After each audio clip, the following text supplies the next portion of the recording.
in that one. Do you mind if I which way you want me? Over here, right in that chair. Can we finalize that one other interview real quick? Sure. 1 minute, Mr. Watts? Yeah, all right. Be right back. Do you need anything to drink? Got some water. Okay, I'll get some water. All right. Good.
So how you doing? Kind of stressed out and stuff. I totally understand. I didn't understand what happened or what's going on. Yeah. Let's see. Like I'll tell them, shit. Grant? Man, Yeah. and she's a very controlling woman as far as that. And my wife says she's a narcissist from what she got. That's all right. Well, you know, if I can put you up one second, just to answer you a couple basic questions, just your name and all that information, so I can take notes. Ronnie Watts, W-A-T-T-S. W-A-T-T-S. Okay. So your date of birth? 1456. 1456. Okay, and you're out of state, right? You came I out live there? in North Carolina. Well, I live in Spring Lake, North Carolina. Spring Lake. Okay, what's the address there? 1107 Vass, V-A-S-S Road. V-A-S-S? Yeah. Road? Yeah, Spring Lake. Spring Lake. 28390. 28390. Okay, and a good contact number, sir? 910-578-3408. 3408. Yeah. Okay, that's a cell? Yeah. All right. And then, and obviously Chris is your son? Yeah. Okay. One boy, one girl. All right. And so you just flew out here today? This morning. Okay. All right. And if you could, maybe you could just start with what happened, how you became aware that there's a situation. Chris would call me, let's see, get the days right, today's Wednesday, right? Yes, sir. This was, Monday.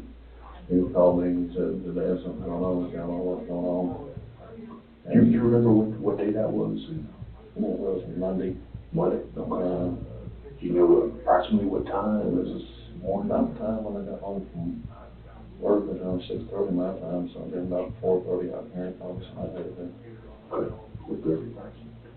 Well, if my memory serves me right, I'm keep the days straight right now. Yeah, no, and it just as best as you recall. So, okay, so about that time you gave your call, I said, something's going on? Yeah. Okay, and what did he tell you about that? He said, Sinead and the girls are missing, or gone, is what he told me. They're missing, they're gone, they don't know where they're at. He said, she left her phone, her purse, her car.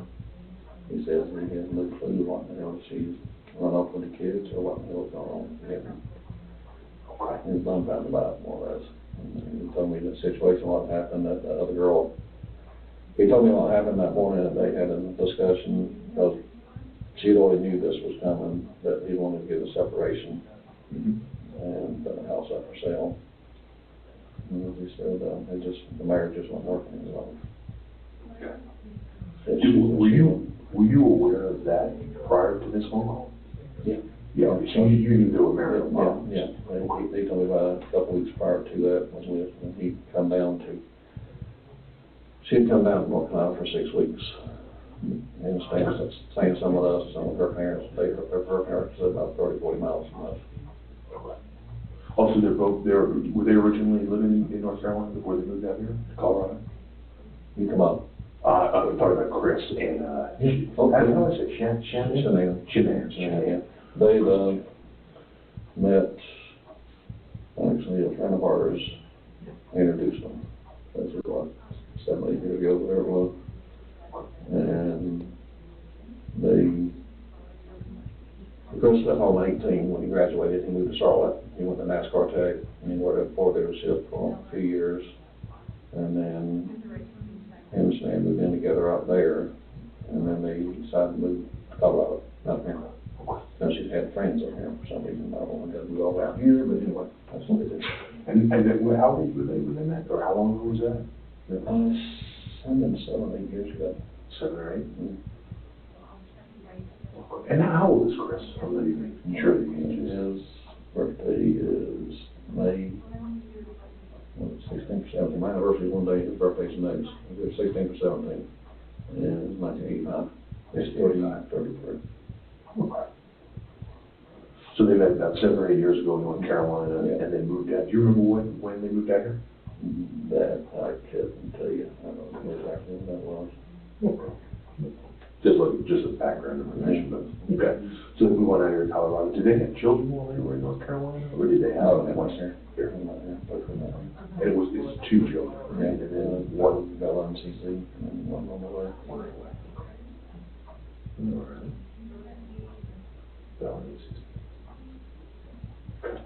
So when was that visit? You said that she was in North Carolina for about 6 weeks visiting her family? That was, okay, they flew. Calendar. I can help with the phone. I can help out with that. Let's see. It was handy to have I'm trying to remember all the dates and stuff around about. But they just flew back, because she went to the Vail thing in Arizona. They got one. You think it's July? This weekend? What's the date? Today is the 15th. I'm sorry, I got all sorts of stuff that way. But she went to what was it? But they flew back here, 8th and 9th, I think. Oh, so this was recent, they just got back from North Carolina? Yeah. And it was the whole family? Yeah, but she stayed out there 6 weeks. Chris came down for the last week. Okay. We come down there, which I got to see him one time when he was down there, because she refused to let us see the kids. Yeah. Because her and my wife had fallen out. Okay. Twice. Okay. So for this week, they were both there? Yeah, That was yeah, good. yeah. So we went on vacation. Me and my son-in-law and my other 2 grandkids, my wife stuff went to Myrtle Beach, and they were in North Myrtle Beach at the same time, and it was like 5 miles apart. But we still couldn't see the grandkids. Okay. Yeah, so I definitely want to hear about that, some of the stuff that's been going on. Yeah. But you think they came back to Colorado the 9th to the 10th?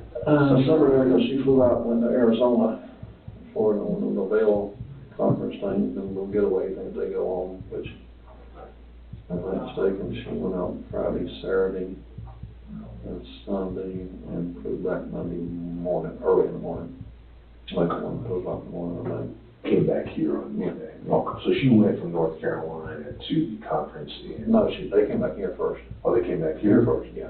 And then she turned around. Yeah, then she turned around, they went back here maybe 2 days, or 1 day I think it was, and she turned around and flew back. Okay. Well, hang on, I might be able to tell you. Okay. My phone ain't good yet.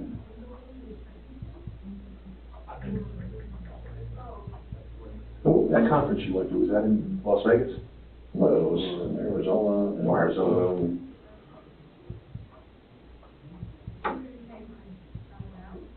can pull up some of her stuff still on her Facebook, some I can't, I think one of those blocked. Anyway.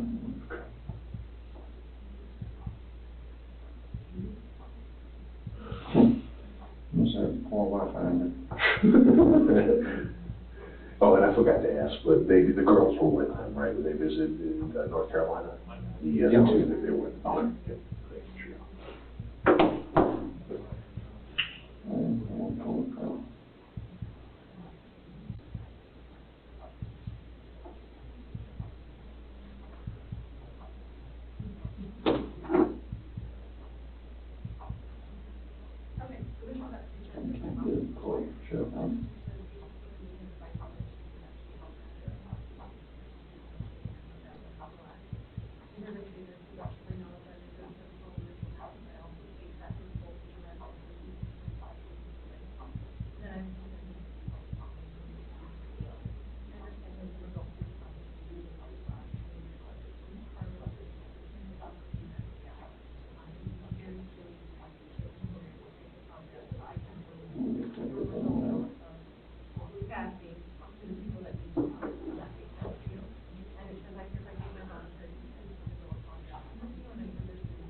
But she was down, because I said it was, she had the dates on here, whatever, on her Facebook thing, but I can't be here for it. That's okay.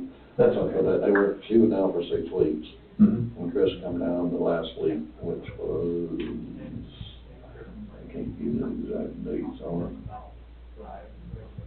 Anyway, more than usually on the beach.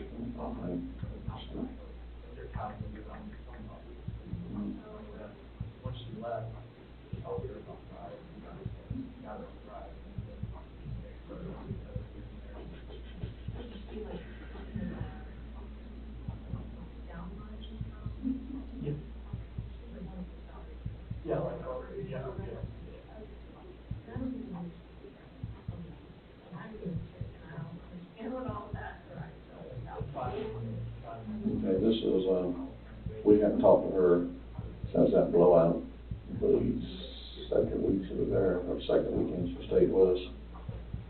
And she sent this text to us. I got a freaking tape on it. Thursday.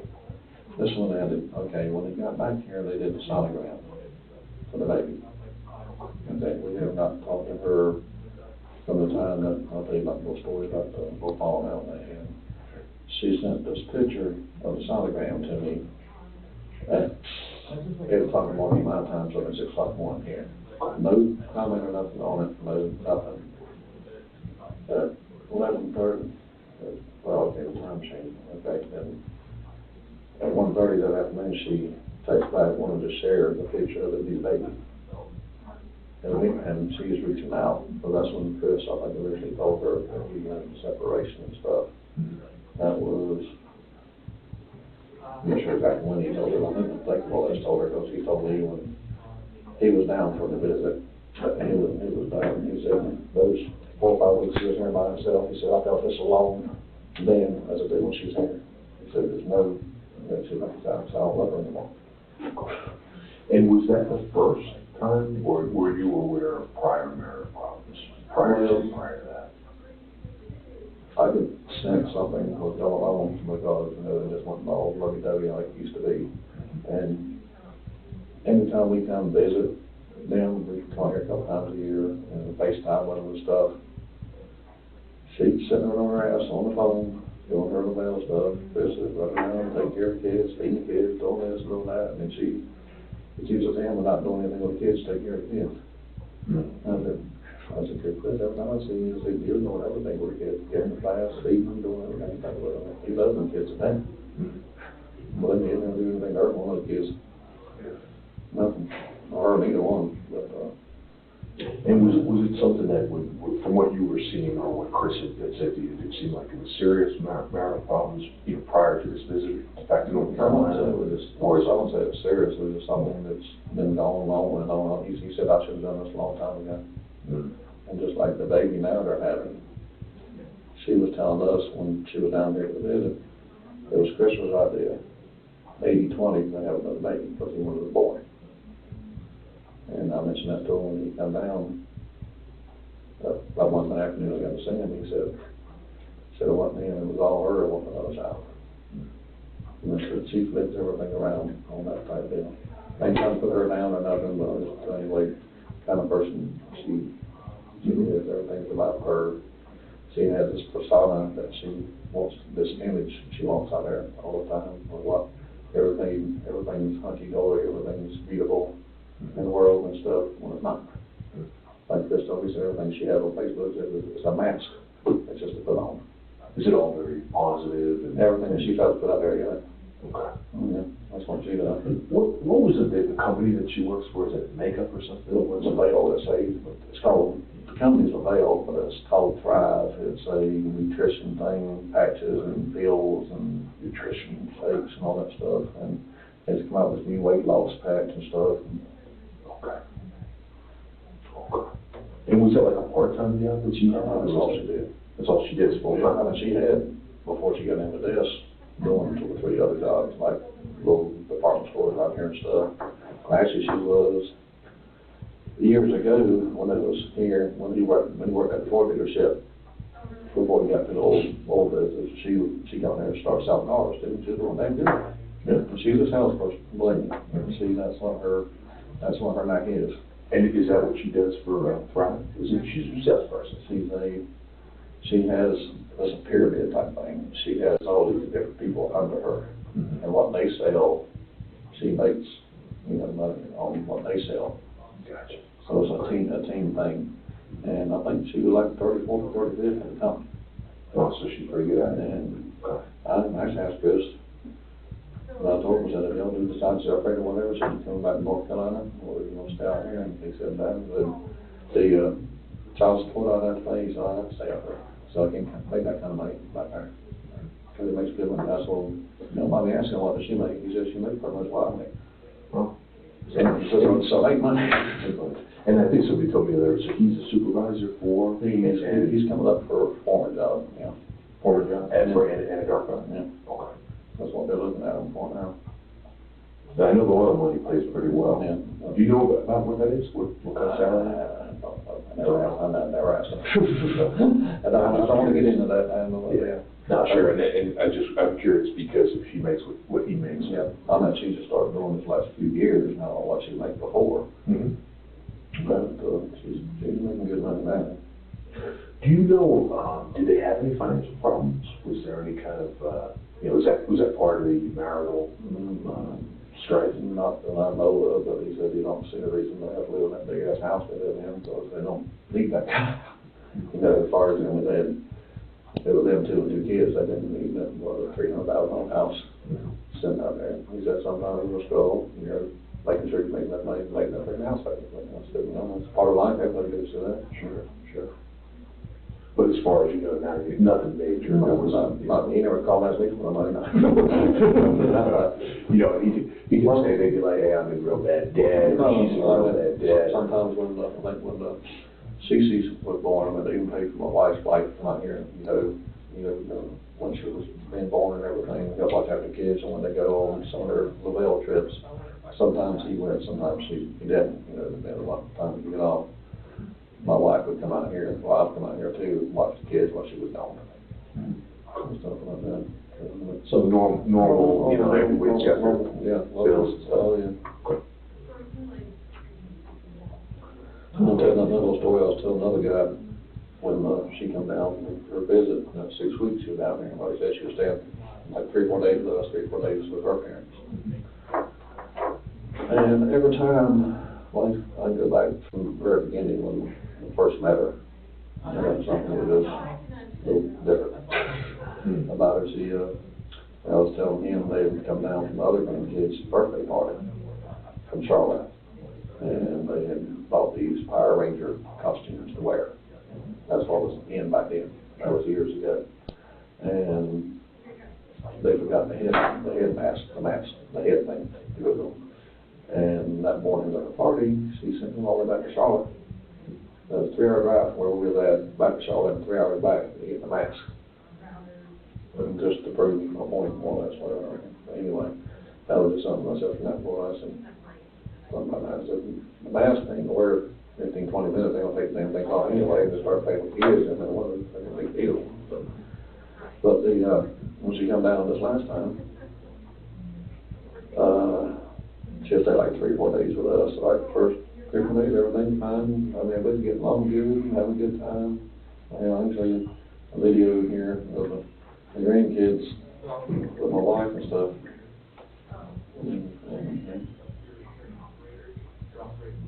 Videos. Is it? Play on that.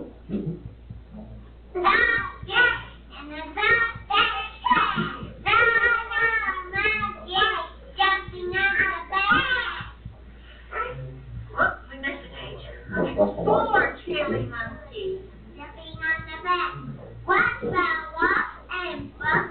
and I remember doing that one kid. I'm at the house. I don't have to buy shit on my week. And so everything was good at the beginning of the trip? Yeah, well, I mean, every time she'd come over, it was just a matter of time for something. we blow up. The third or fourth day, whatever, the first time she came over, my next door neighbor had passed away, and that was the day that she was gonna go back to Southern Pines.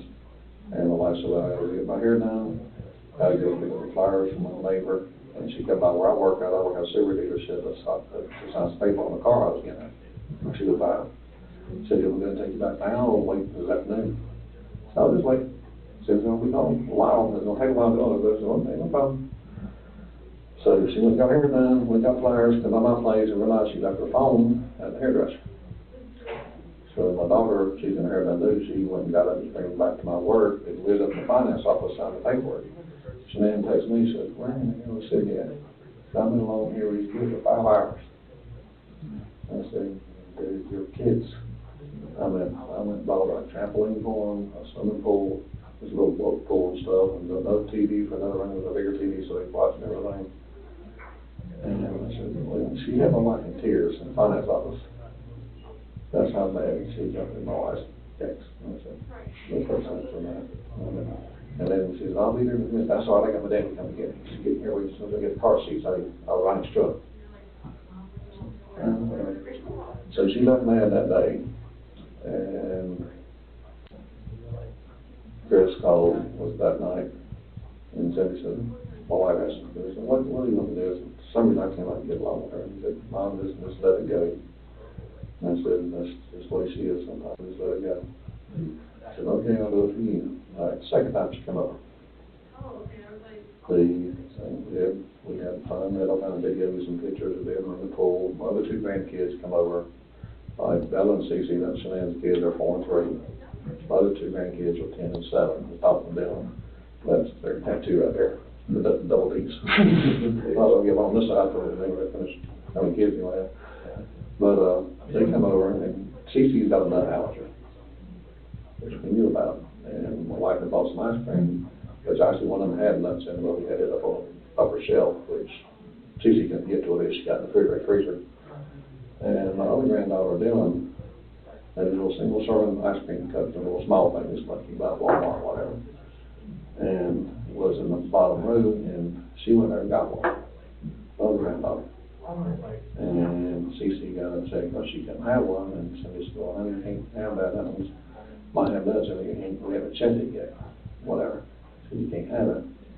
And Shanann went off on her. So it's not fair, she can have one, and my child can't have it, and all that type of stuff. The boy said, "Well, maybe it's a learning experience, so much you do like to learn, sometimes you can't have everything that she wants." And a few minutes later, she came down there and said, "You just tried to kill my child."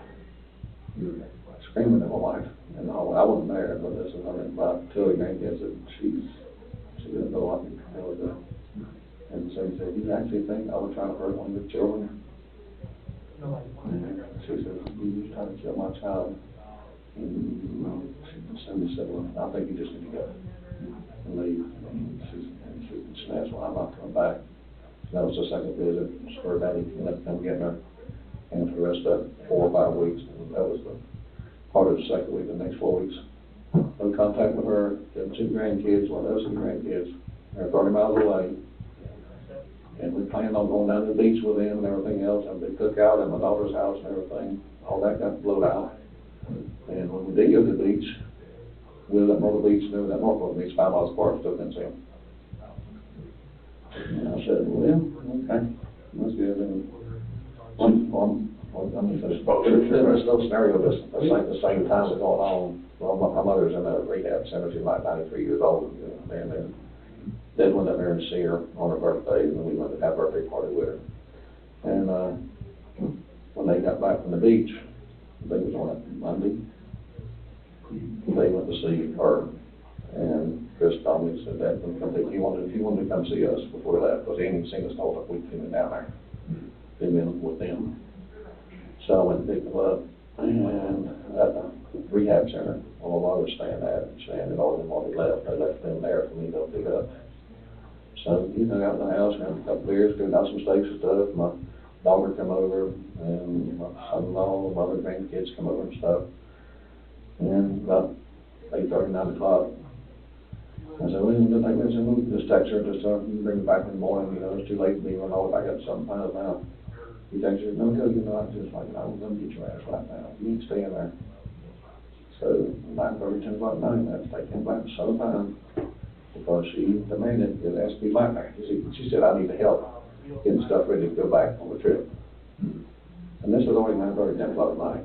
What are you gonna do that night that you can't do the next morning when a flight don't leave at 7 o'clock that night, the next night? Well, so the question I was just gonna ask is, so when she went back to her parents' house, did Chris stay with you guys? Or did he go with her back to that? No, the only time Chris was down there was, last week. Oh, so this was prior to that? Yeah. Prior to last Yeah, week? that was the last week, which, we said, well, we lost our son again, because the whole time that, when that last thing happened, we didn't have no contact with either one of them for the next, 3 or 4 weeks, whatever it was, till he come down. And then when he came down, did they come visit again at your house? No, she wouldn't come in. She wouldn't come in, she wouldn't let the kids in our house. And did Chris stay with you guys for that week? Or he went there? He went to stay with her parents, Okay. so that's what she wanted. Yeah. So do you think that she has a controlling personality? Very. Very controlling. Okay. And my wife said she's like a narcissist, and something else she called her. She got, I can't remember the other name, but she uses sometimes. That's what she says, she has a narcissist personality, what she said. Sometimes I think she's bipolar. It says she goes from 0 to 100 in 2 seconds. I mean, it's totally. Would you say she's volatile, or she can get angry quickly? Well, I have never seen that side of her, but every time I seen my wife, my wife said she was screaming at her. Screaming, and said, "You trying to kill my dad?" I was saying, "My dad." I said, "You actually believe that?" He said, "No, I mean, you see the videos of those. I mean, she loves the kids. She never do nothing hurt one of the kids." Okay. Did you ever see her and Chris fight? They ever yelling and screaming at each other, or no? Okay. Anytime we visited or FaceTime, that's the first time they've been out in North Carolina in years. Mm-hmm. Come up here, and a lot cheaper for us to come up here than all of them come down here. Sure. Any indication of violence between them? Anybody, did she ever hit him? Did he ever hit her? Any kind of, anywhere it got physical? I've never known Chris to be physical at all, besides when he played football back when he was in Pee Wee League. So he was a little linebacker back then. Yeah. Okay. And then, so when he comes and he visits, he winds up staying up with them, and you guys don't see each other for that last week, but do you see Chris? We see Chris that last night before we left. Last night. Okay. Does he come with the kids, or just by himself? By himself. So she won't let the kids come over. That's when they said they went to see my mother, which is in a rehab center, which is like 7 or 8 miles from my house. Because he said he wanted to see us, he knew it was late. But he got to see us all that time, we went down there, all we did down there. Gotcha. So then, do they fly back to Colorado together? Yeah. Okay. And do you think that's around the 9th or 10th, something like that? Somewhere in there, because she flew out. Because I think he went back to work on that Wednesday and Thursday. No, I think she flew out on Friday, if I'm mistaken. And come back that Monday, like 1 or 2 o'clock morning, I think, when her flight come back. Okay. And then when they come back here, you think she's here for a day or 2, and then she goes on that trip to Arizona? Yeah. Okay. And she didn't take the kids with her on that trip? Right, no, she'll never take kids with her. Never take. And then, so Chris, you working, is there a babysitter or somebody else? Do you Been out there in the daycare. Daycare? So, like I said, and she takes them there about 7 or 8 o'clock in the morning. He picks them up on the way home from work. So she really don't have most of that. Okay. So she drops them off, and then he typically picks them up? Picks them up on his way home. Okay. I guess probably sometimes she picks them up too, I reckon, but most times then he picks them up. I'm not saying that's the way the routine is all the time, I just know that's. Yeah. That's basically how it works. Sure. And we're trying to go over every detail of everything that they do and just see what the routine is, so, okay. All right, so she. And then, you know what hours he works typically at the, I don't think he said, he goes in about 5:30 in the morning. And most times when we FaceTime at our house, it's between 6, 7, so it's around 5 something, he gets all my things. That's not, He's working on this. Yeah. Okay. I think between 4 or 5 do, I mean, size yet do that day. Okay. And they might be earlier than that, but that's the only we always try to FaceTime them by the time they eat dinner, that's when the kids are sitting there going through something like this. And so when they got back and then from the time they got back to Colorado, did you speak to him at all during that time? Or did you speak to him that first time on Monday when he called him to say? I remember I hadn't talked to him since then. I ain't probably busy. I'll be on the phone, but probably have somebody on there, probably leave alone. Yeah, it could be text messages, phone. I'm pretty sure I did, because he had told us before he left, that day he did come over and he said, yeah, he said it's not working. He said, I don't love her anymore, he said, it's just not there, he said, he does the kids to death, but he said, he was just done with her. So he knew that by the time he was about to leave to go Yeah, back to Colorado. she knew it too. She knew it too. He already told her about it. So had they, How he got to me, he said they were going to, he said Colorado's on the 50-50 state or whatever, and as far as husband and wife, he said, and if I'm mistaken, he said that she was the one that put the house on the market already. So he said, was the house for sale? Probably he said he wanted to go ahead and sell it. I think he said, he wanted to go ahead and get a separation, put the house up for sale. Okay. And I don't know who told me that deal. Well, Coach Chris said the one take on to sell it, the house market around here anyway. I don't remember who told me that she went ahead and put it on the market. Okay. Well, we could, Coach Chris ain't got time, at the time, hours he working stuff, he ain't got time to watch it. Well, we'll figure that out. But, so they pretty much, and so she knew too, she wanted divorce as well, and the separation with that, but I don't know how that was working, but that takes us, when she sent the picture of the sonogram, and that was about the same time Chris told her, and said, it ain't working. And that's when she was trying to get back into our lives. Come to make up for all the shit she's done, I guess, over the years, whatever, I don't know. I guess that was a reach out to us, more or less, the way I looked at it, trying to make everything all hunky-dory now again. Maybe she was thinking maybe Chris would change his mind or something or whatever, and she was talking about it or whatever, I don't know what her point behind that was. But, that's when, I'm pretty sure that's where that text come from, when he told her that he wanted a separation. And then what was the date on that again? The text? It was, that's what I'm trying to find, but the date's not on there.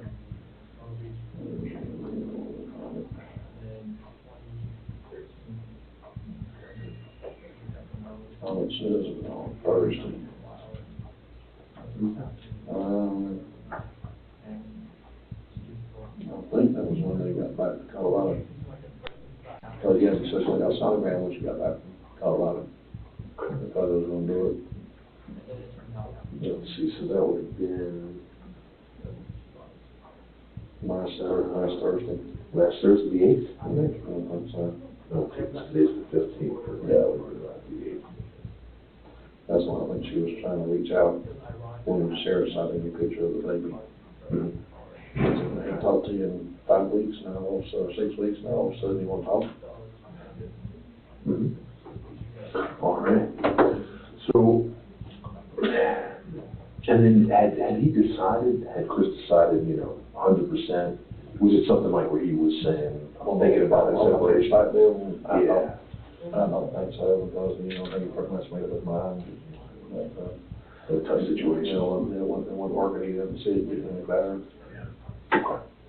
And then has she ever, disappeared before? Has she ever said, I'm taking the kids and going to a friend's house, or said, I'm gonna go stay at my friend's house by myself for the night? You're aware of anything like that? I'm not aware of it, no, right now. Okay. Okay. And then how about him? Has it ever got bad where he's like, hey, I'm just gonna go spend the night someplace else, or I gotta get away from you guys, go to a hotel? I'm not aware of it. Nothing like that. Okay. All right. So they've never had a situation in the house where one of them had to leave. Not that I'm aware of. Okay. And then as far as the police, ever ever mention, Chris ever mentioned police come to the house, domestic violence, any kind of, nothing? So it's never gotten that bad? It's, but they just, for whatever reason. He didn't love her anymore. It just wasn't working. You like to think about the new baby here and stuff. My wife, they said, she was pregnant, and you might just have to tough it out, just have the baby and help out with that. So, but like I said, she said it was his idea, he said, totally it was her idea on another child. And then any, anything on either side where, they're fighting about how that would work? If they do separate, who's gonna stay in the house, who's gonna have to move out, or, Well, like I said, they said that more or less, there was a 50-50 state that's gonna sell the house, and more or less, they pay child support, and do it separate lease, but I don't know, it's still up in the air about, visitation and all that, they ain't got that far yet. He was told, he wanted to go and file for separation, I don't think, was it 90 days or 90, what was it, and thought about it.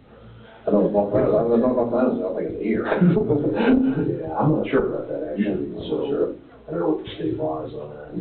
It's either 90 days or 9 months, I'm not sure which one it is, something like that. Chris had told me about what it was. Okay. But, he more or less, it wasn't gonna work, he didn't see it was gonna be changing anything, and it would go back to, and he said, when he come down, when she was in North Carolina, when he come down, she said, Chris, will you change? I said, no, I haven't changed, I just realized I'm just alone at the house, when you're there and you're not there. I said, there's no difference. So, that's more or less how he broke it down. Yeah. Okay. And then when he called you on Monday to let you know that something's wrong, don't know where they are and all the things, so can you tell me about that? What was he thinking at that time? What was the? Well, no, he said, it was upset, big time, upset. He said, he don't know what the hell's going on. He said, he don't know if she took the kids and left, but he said, the car's here, their phone's here. He said, another make me damn sick there. I don't know what the hell's going on. Unless he said somebody was gonna pick her up. But, there's no evidence of nothing. I mean, like I said, they left her car there, and the phone, and her purse, so. He said, none of it makes a big sense, because all the doors were seen when he got there, and I guess the police had come for a wellness check or whatever. And he said, all the damn doors were locked, so he said, if she left on her own, went out the door, locked the door behind her. Well, the door don't have to lock anyway, but still. And he didn't mention anything about any problem at the house or anything like that. There's nothing. There was a broken window. There was He said, kicked in door. He said he didn't see nothing. I guess when the police got there, they looked around too, they didn't see anything. But he said, I was asking him, so what happened earlier in the day? He said, he told me, what, that discussion, the thought they had that morning, they told him to go ahead and file separation and stuff. And everything, and he said, he was going to go to work. She said, I'm going to go stay with a friend. Also, she said she was going to go. She told him, I'm going to go stay with a friend, but didn't say who.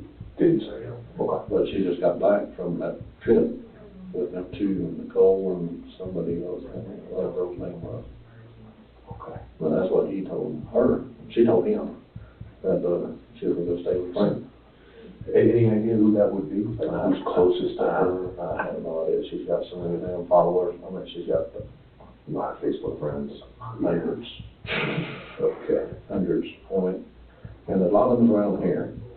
And that girl that did the wellness dudes, that was one of them. They just got back from where it was Arizona, I think it was Arizona. They went to that LaBelle thing. That was, I guess she lives around here somewhere, and she's not seen her on the news broadcast for an interview in front of the house. Yes, ma'am. Oh, so she went on that business trip to Arizona with her? Do you know who that is? With that woman, Nicole something, and go on. I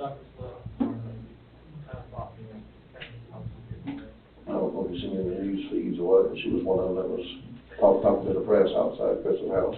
Yeah, and I actually haven't seen any of that stuff yet. That's why they do catch a fish, that dog. There you go. That's her right there. Okay. That's, Rivera, that's the call? Yeah. Okay. We don't know her last name, is that her last name? Yeah. Not last, glasses, what's that last name? U-T-O-F-T. U-T-O-F-T. That's like, hell of that name. Yeah, Utah. Sorry, my glasses. U-T-O-F-T. That's what it is. Okay. So that's the friend she went on a trip with to Arizona. Well, there's some, well, there's a bunch of people there, put it that way, you know what I'm saying? Okay. Yeah, I'm not sure if we've spoken to her yet or not, but we're trying to speak to everybody.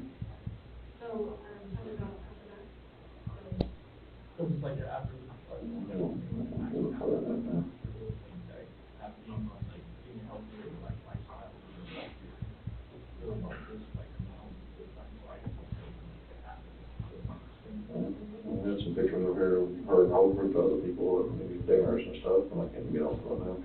Mhm.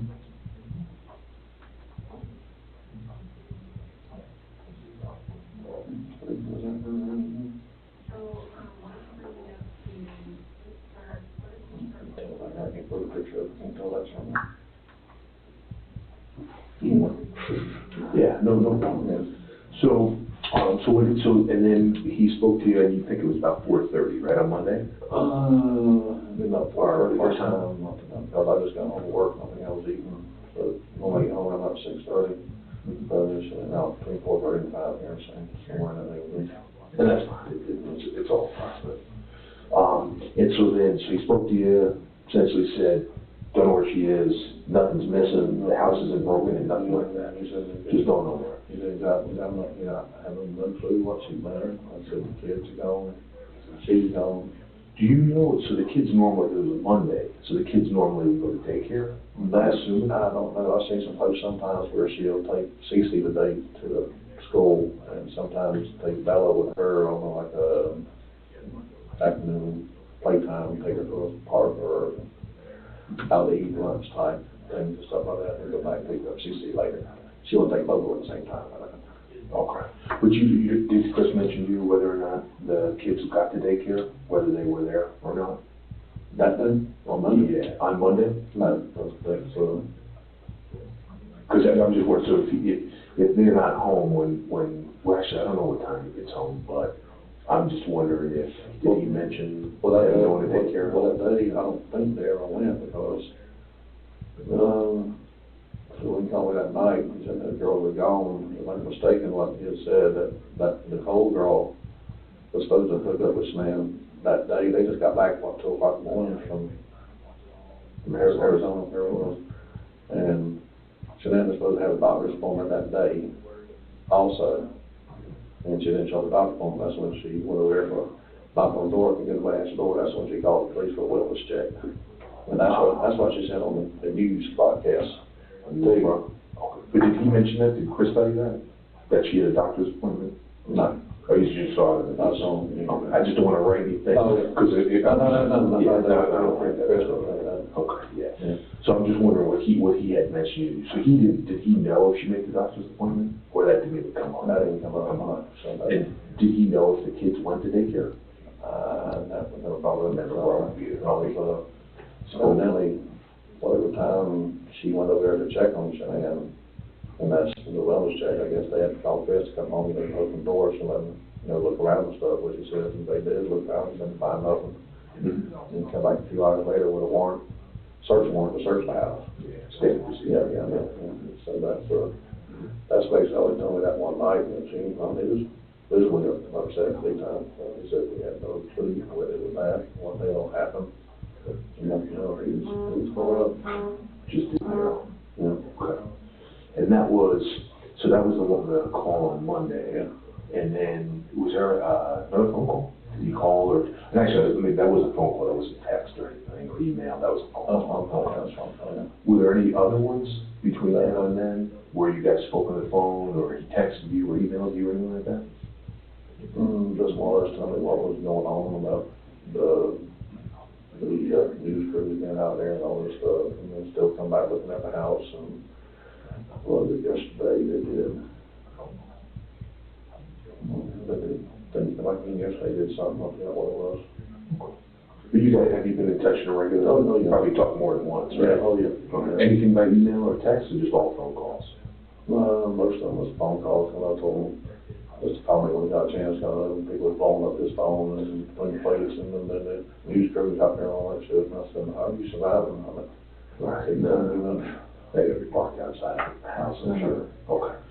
So you talked to several times, a bunch of times between Monday and then you flew in this morning. Yeah. And actually, what time did you get in today? Got here at about 9:15, 9:20 when I landed at the airport. Okay. And that's when he called Chris and asked me to stop by here. We was on my way back from the airport, on back. Okay. Did he come pick you up? How did you have me pick up? Well, I wasn't gonna get an Uber, but he texted me, once I turned my phone back off, airplane mode, he texted me, said, if I know when you land, I'll come pick you up. And so how do you see him on the ride? How's he doing? Is he hanging in there, or? And he's hanging in there, but he just stood on under questions on what the hell was going on there. He said, he said, I don't know if she done something. Just like I asked him, I said, they still building houses back there behind you, apartments, like, where he lived at. And last time I came down, I had to keep building behind him there. And I said, are they still doing construction work? And he said, yeah. So you don't think when they construction buildings snatched her or something? So I said, I'm just thinking all different scenarios. I'm like, you know, that. Well, that's what you gotta do, think about any possibility. Does he have any idea, is he, anything that he thought to you saying, hey, maybe this happened, or, you know, did he see anybody suspicious around the house? Did he have a confrontation with anybody, any problem with a coworker? Because I guess he's a low-key guy. Yeah, he's very calm, cool-blooded, and I like me. I mean, it takes a lot to get me pissed off when Yeah. let him do it. Yeah. So, okay, so he's not a guy who's getting into confrontations, not that much. He didn't mention any enemies or anything, anybody who's got a beef with him, or you know, any reason why somebody would want to get at him or get at the family, or nothing, so no threats, no, okay. No problems. And from what? You're not that big. Yeah. I'm a scribble guy, so I just scribble all over the place, but I have it up here. Yeah. I remember. I try to have a pretty good memory, but I've been in the parts business for 30-something years, so the numbers and everything else stay in my head. And this is a general interview, you know, just trying to get a baseline. And you never know what can help, because if everybody remembers a little something, who knows? I love grandbabies to death, I love her too, but we got along good, you know, for a few days each time, and it seemed like there's always something come up that, like I said, she's all about what she wants, when she wants it, and I kind of put her down or nothing like that, that's just where her personality is. Well, and for us, it's important to know who we're dealing with, right? If we're looking for somebody, what they might have done, where they might have gone. Is there anything, do you think, from your knowledge of her, do you think she's the type of person who would hurt herself? Or hurt her children? I would say the kids, no. No. Now, when it comes down to herself, that, I don't know. But to them kids, I don't think she would. I know, I've profiled her as she's not doing a whole lot with the kids, but she loves the kids. And just like Chris loves me, I love the kids, my wife, everybody loves them. But as far as her doing something to herself, I wouldn't say yay or nay. I mean, you never know what somebody gets mad. Any health problems? Either physical or mental? To my knowledge, she supposed to have lupus years ago, but that's more or less under control, and she had to have something on her spine done not too long ago. Not sure what that is. No, some deterioration of some vertebrae or something. She had to get done not too long ago. Any mental issue, you're aware of her ever going to a psychiatrist, psychologist, any kind of? No, I was told about that. And any counseling that you were aware of? They ever two of them ever try to get counseling to work out? Something to tell Dad sometimes, they don't. That's true. That's true. I know I don't tell my parents everything.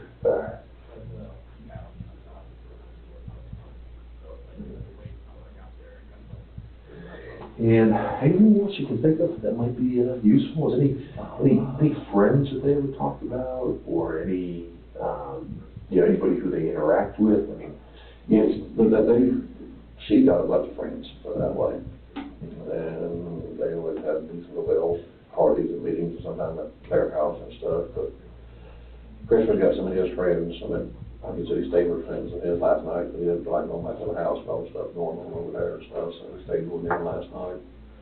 and were is those his closest friends, or who would be? I don't really know what his closest friends around here are, but I ain't really met many of them when we come down. Most time when we come down, we go out to the zoo and stuff like this, and all kind of everything else around here, and splash pads and stuff like that, but we don't met his friends that much. That was here. Does Chris, because I know she's got thousands of friends on Facebook, but does Chris is he on Facebook? Does he do that? He was. He just recently deleted he's tiring of hearing all the posts about negative shit, so. Okay. And is he a social guy? Does he have a lot of friends, or? He has not that many. He has a few. He just owns anything, not like I do. They take me out as I am. But he's not a big social media guy, or friends and parties. And Like when she was gone, like you said, he went to the drag races here in town, NHRA. About there, which he ain't went to in years. Like me and him used to go racing all the time back when he was young and stuff. I did NASCAR races, drag races and stuff, and he's done that in years. He did that. He said, I missed that. I've done that long. Yeah. So he probably got some break. Yeah. Just being by himself. Yeah, and then a couple of buddies from work went out and drag racing on that one Saturday and come back home. Okay. Yeah. Oh, was that this Saturday? No, that was weeks weeks ago. Okay. Yeah. And then nobody else you can think of. I mean, he never said to your dad, this guy at work is pain in the neck, or this neighbor of mine does strange stuff, or None of them said somebody make the dog one time with a Okay. And then at the construction, I want to ask you again about that. So there's construction going on behind the house. Yeah. Did he see anybody like? Well, I just brought that up to him on the way back from the airport. Oh, you brought, okay. He didn't mention it. No, he didn't, I mentioned that to him. I said, they still, like, walk around, people, they come, little crews come and go, you got electricians over here, plumbers over here, woodworkers over here, and they work 2 or 3 jobs, and poof, they're gone. It's the same thing here, so I'm just throwing that out there. I said, I don't think about different scenarios, what could happen. Right. I said, just throw that out there. I said, heard the kids might have been in the backyard, and, I mean, there's plenty of people around there, but depending on what time of day it was and stuff too, so. Yeah. But so nothing suspicious though. That you get everywhere. Okay. Yeah, and obviously Chris is, they're talking to him. And we're talking to everybody, and if anybody saw anything suspicious, hopefully that'll come off. But okay. But I did mention something, Chris mentioned something to me that on the way back, that there was a debit or credit thing on one of her credit cards for that same day they got back for a taxi or a limo. So she said he called the bank to issue transactions. And she used a credit card for a taxi or a limo on that same day. On Monday? On Monday. Oh, do you know what time that was? I don't know. That's what I was trying to find out. I said, you know what time it was and everything? He says, no. He said, it was just a transaction. He thought y'all knew about that already. Yeah, and they probably, They might. we had so many people working on this that. I said, well, that's the limo all the girls took back. I think there's 3 girls from around here. And I said, was that limo the girls took back from the airport? Go back home? And I said, there's 3 different people, 3 different places. But on the news broadcast one day, she said she brought Shanann home between 1 and 2 o'clock in the morning when she dropped her off. And who's that? Nicole. Nicole brought her home. No. Okay. That's what the news broadcast said. So Nicole went with her to Arizona. Yeah. So Nicole must have parked the car or something. Yeah, but I asked Chris, said, yeah, Nicole's car was at the airport. So I said, well, if her car was at the airport, why didn't you need a damn taxi or a limo taxi? Yeah. But does he think that's what the charge was? Is that they took a taxi home from That's what he said. Well, he didn't know. He didn't know what time it was. All of a sudden, it was a transaction for either a taxi or a limo taxi for that date, but he didn't know what time it was or anything else. Okay. And they couldn't tell him if the taxi came, what time? They don't know. It's just on the credit card thing. All right. We'll find out. Yeah. I'll ask about Everything matters. I'm just trying to think of things. If they got in a car and they went somewhere, obviously we want to know that. Yeah, right. Yeah, and did he mention anything about any neighbors or anything? Any neighbors, because I'm assuming he probably talked to his neighbors. Yeah, well, Anybody? everybody not even have windows and shit. Yeah, well, for sure. Yeah, But they didn't see anything or hear anything or? not to my knowledge, he said they haven't seen nothing, but it depends on what time of the day it was, you know.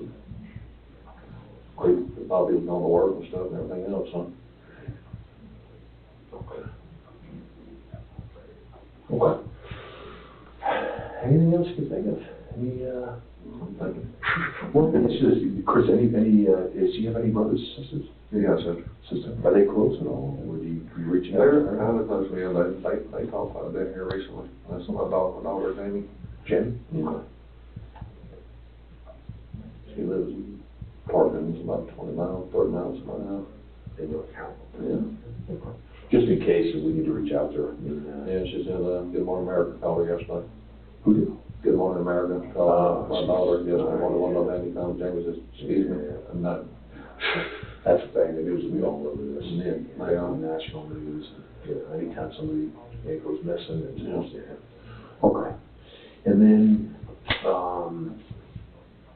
is there any relatives of yours here in Colorado? Well, Chris was said there's no cousins, there's no distant relatives, nothing, you know? And you know if I was gonna say Shannon, but it's Shanann.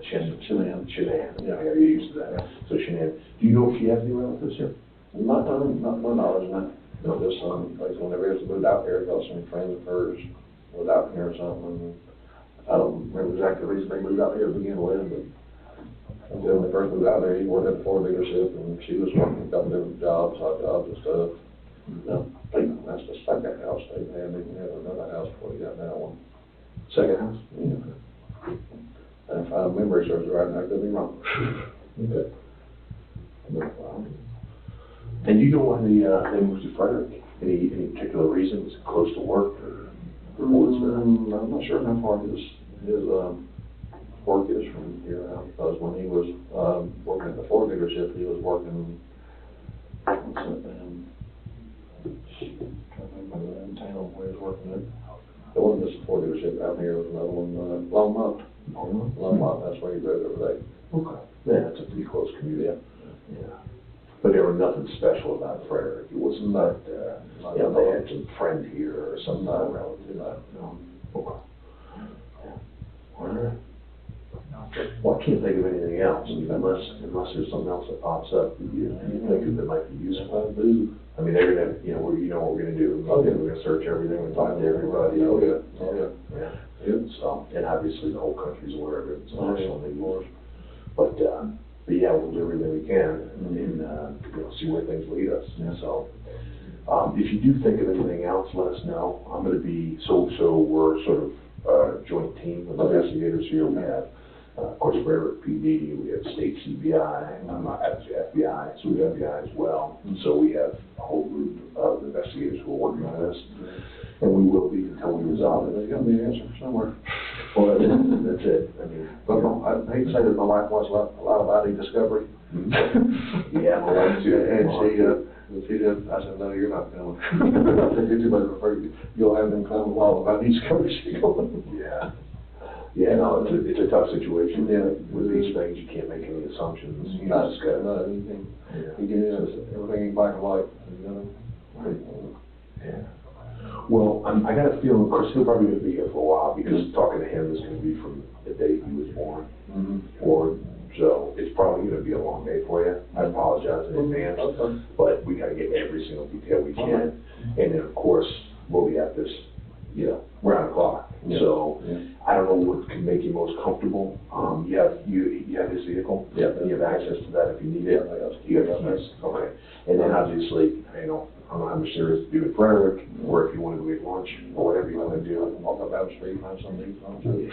That's what I say. I'm sure. I just want to plug my phone up and start just like. Okay. All right.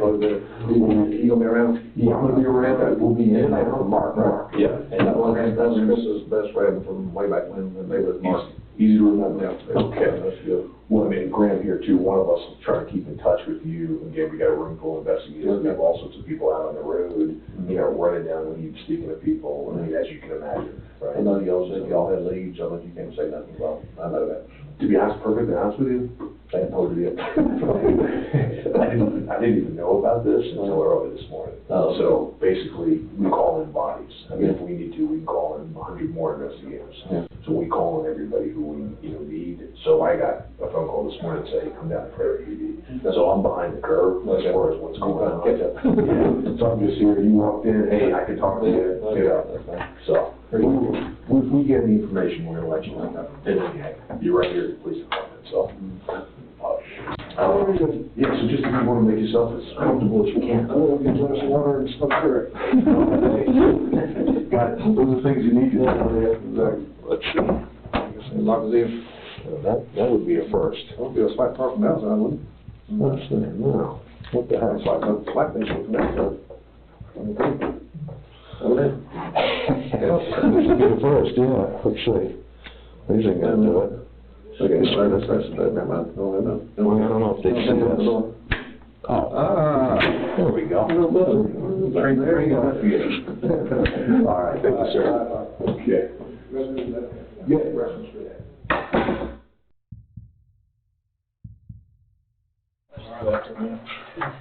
I think you might have more power than I do. This is a black hole. The sun is that kind of thing. Yes, it is. Everybody's backs and good.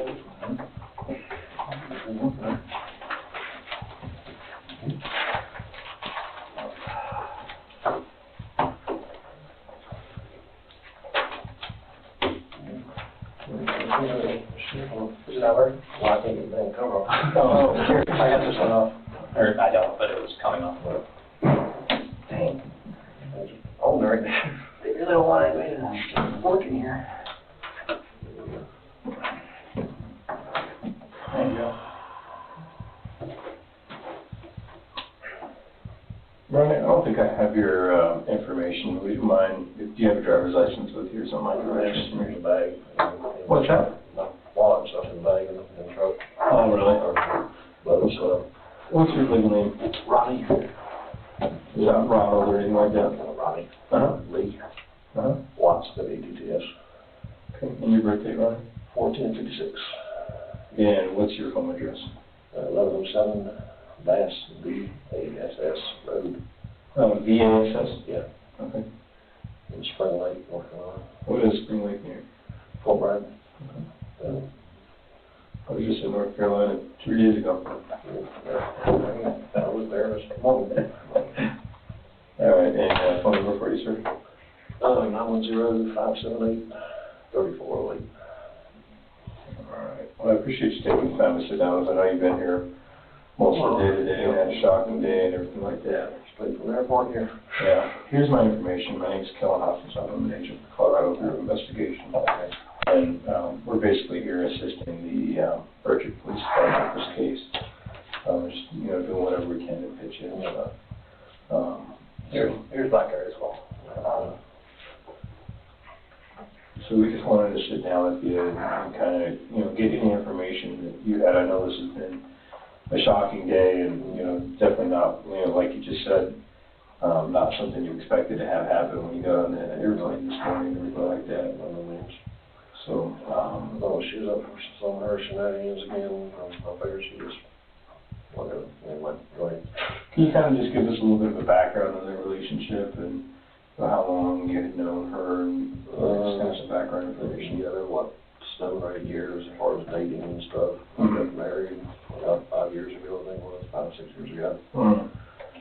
And as far as their relationship, it was fine. And then us, me and my wife, most of my wife's had a hard time getting along with her, but she's, my wife calls it narcissist, personality is what she thinks she is, and bipolar also.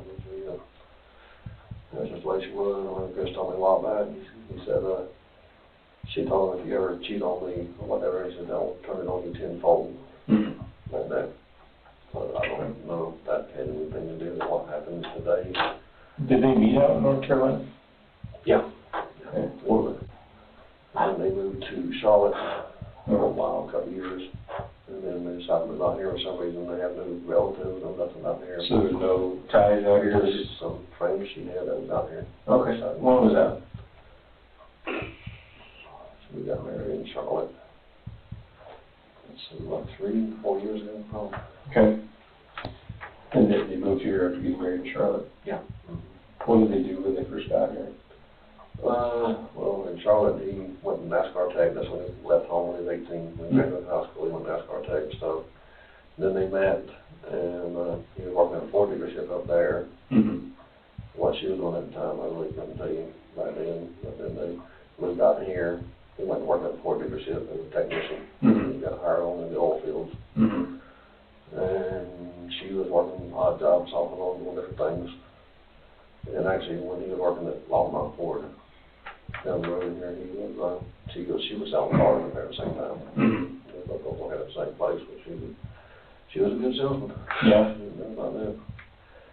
She did. Did they have any money issues? Not to my knowledge. I never talked about anything like that. He said they didn't need that big ass house they was in because they didn't need all that stuff. But I think she's doing now selling that fly, LaBelle stuff, whatever. Because that's what they, I knew he made pretty good money in the oil field stuff. I said, I think she's like top 30 or 35 in the company. Mm-hmm. I said, well, he said she's more or less pretty much making what he was making. Wow. So, that was over the last couple of years, and she built it up really. Like I said, she's a salesman. And how much contact did you have with them? Did you see them? A couple times a year, because we'd fly out here to see the grandkids and stuff. Mm-hmm. And my wife came here when Cece was born, and helped with that and stuff. And they were down. She came to North Carolina like 6 weeks ago, 6, 7 weeks ago, whatever. Mm-hmm. And then he was coming the last week of the vacation thing. Mm-hmm. And her and my wife had fallen out twice. So her parents live about 30, 40 miles from us. Okay. So they Where do they live at? Aberdeen sometimes. Right on my Pinehurst golf course. Mm-hmm. She was just hard to get along with her. She was down with us for a few days and stayed with us for a few days and stuff. And so I bought a trampoline for kids to open up the pool and all this stuff, and no TV and everything, so they'd have, things to play with and everything while we were there. Mm-hmm. And the first time she came over, they got home 3 or 4 days on the last day. She told her that morning, she said, well, I got to go get my hair done. My next door neighbor and I get some flyers for him and stuff and come by where I work at. It's a super dealership. Mm-hmm. Signs paperwork on the car was buying. Mm-hmm. And she said, we're going to take you back home now, or you can wait this afternoon. No, let's wait this afternoon. Mm-hmm. And she said, okay. So she got her hair done and stuff. We got flyers showing my place. I realized she got her phone at the hairdresser. Mm-hmm. So my daughter had getting done the same place, so she went to get it and bring it up to my work. And by that time she texted me. I didn't know where to send me that. My wife, that's my person's surname. And so she's got here signing paperwork. She said, well, I've been here 5 hours with these kids by myself. This shit, I said, well, you're a good kid, type deal. She wanted us to have my wife in tears in the finance office. Mm-hmm. Fussing at her because she wasn't there, take care of the kids. Yeah. So she went going home that night. Her daddy come got her. She all pissed off about that. And Chris called him and said, my wife asked him, what are you going to do, Chris? He said, just let it go. He said, you don't want to hear her mouth when she gets back. He said, not good. Mm-hmm. And then the second time she come to see us, Cece had nut allergies. As far as you can, any type of tree nuts, what it is. And I got 2 other grandkids.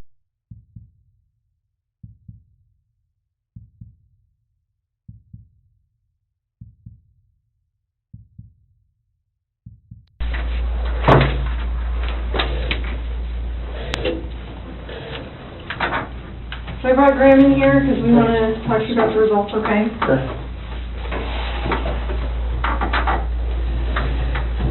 So, it is completely clear that you were not honest during the testing, and I think you already know that.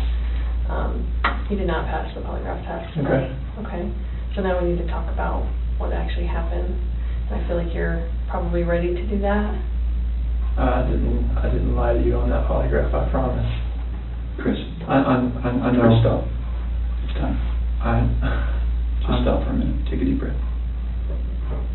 I want you to take a deep breath right now.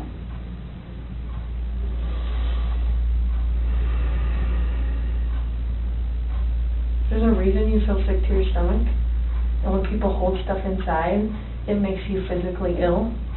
And I can just tell on your face, I could tell from the second you walked in that you were wanting to just come clean and just be done with this. And I appreciate that because you knew sitting down in that chair that you weren't going to pass today. And you knew I was going to find out because I told you that. And then you continued to stay knowing that you could, at the end, say, you know what, I just need to get this off my chest. Like, I just need to tell you what happened. We're not here to play games. We're not here to do any of that with you. We just want to know what happened. So can you start from the beginning and tell us what happened?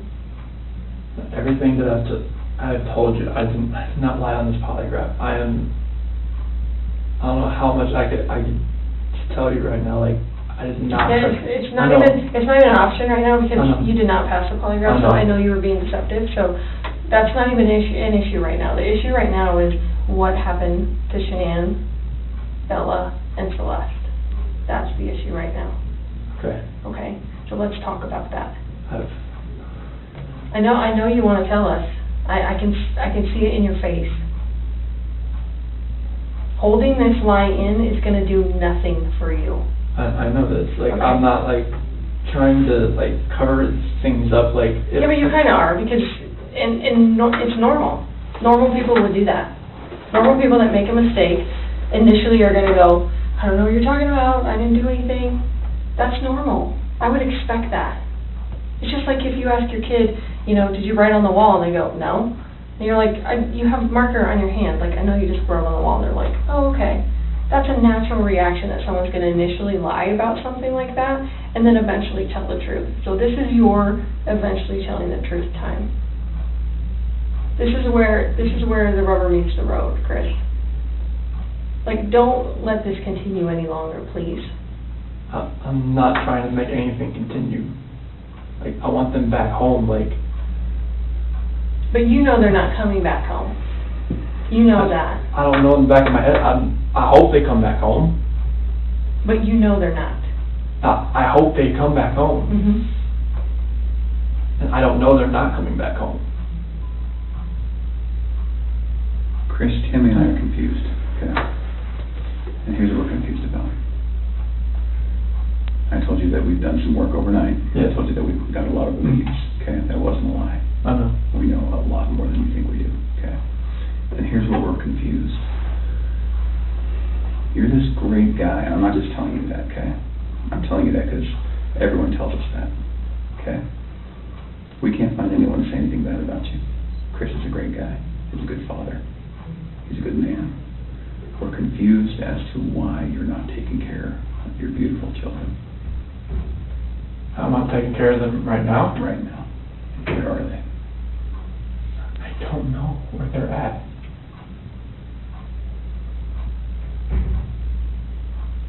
Honestly, I do not know where they are at. If I could have my babies back home right now, I would. I want them back. I want everybody back. That is the God's honest truth.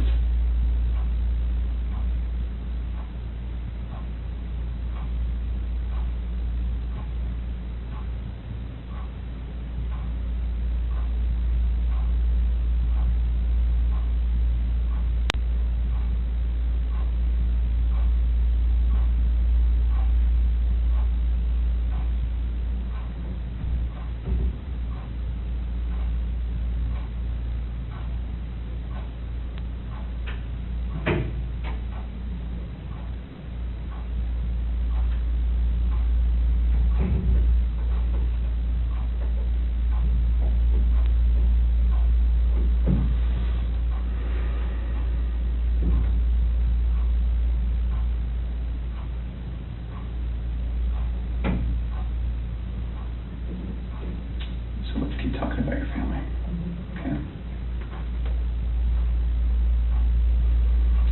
We just can't figure out why there's two Chris's, okay?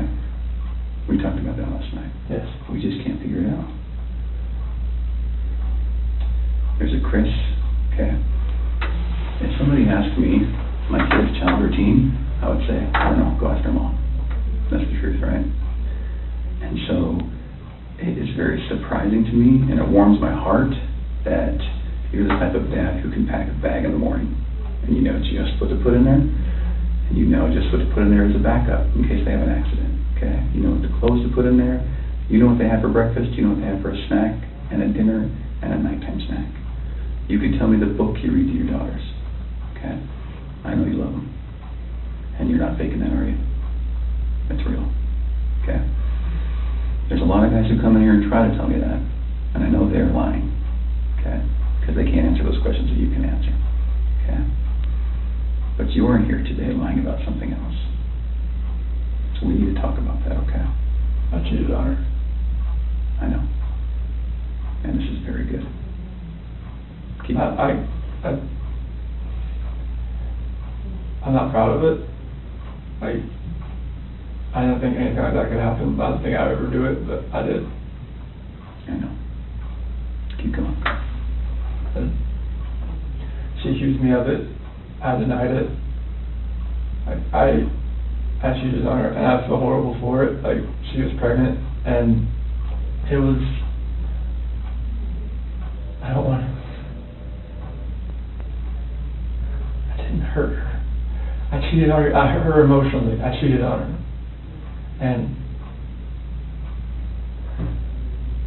I feel absolutely horrible about this, but that's what I've been holding. When I didn't go to the Rocky game, I was with her. Okay. I went to dinner with her. Okay. Keep going. That 5 weeks I was alone, I was with her most of the time. Okay. You're doing a good job. This is the Chris that I knew would come out today. This is the Chris who tells the truth, because you're a truth teller. When I tell you I fell out of love, it's because I fell in love with her. Absolutely. Okay? I mean, that's God's honest truth. Okay. Who is her? So I don't want to get her involved in this. I don't want to ruin her life. Like, if something like this, I don't want her involved in this. Okay. So can we talk about that a little bit? Yes. I knew that you would say you didn't want to get her involved. But Because you'd like to take care of people. She's a wonderful person. Like, I mean, she knew I was married, yes. And I told her we were going through issues, yes. Yes. And I told her that, we were going to get, at the end, like, we were going to get separated. Like, once I figured out what that was, I didn't know what that was going to be. I know. I had no idea. I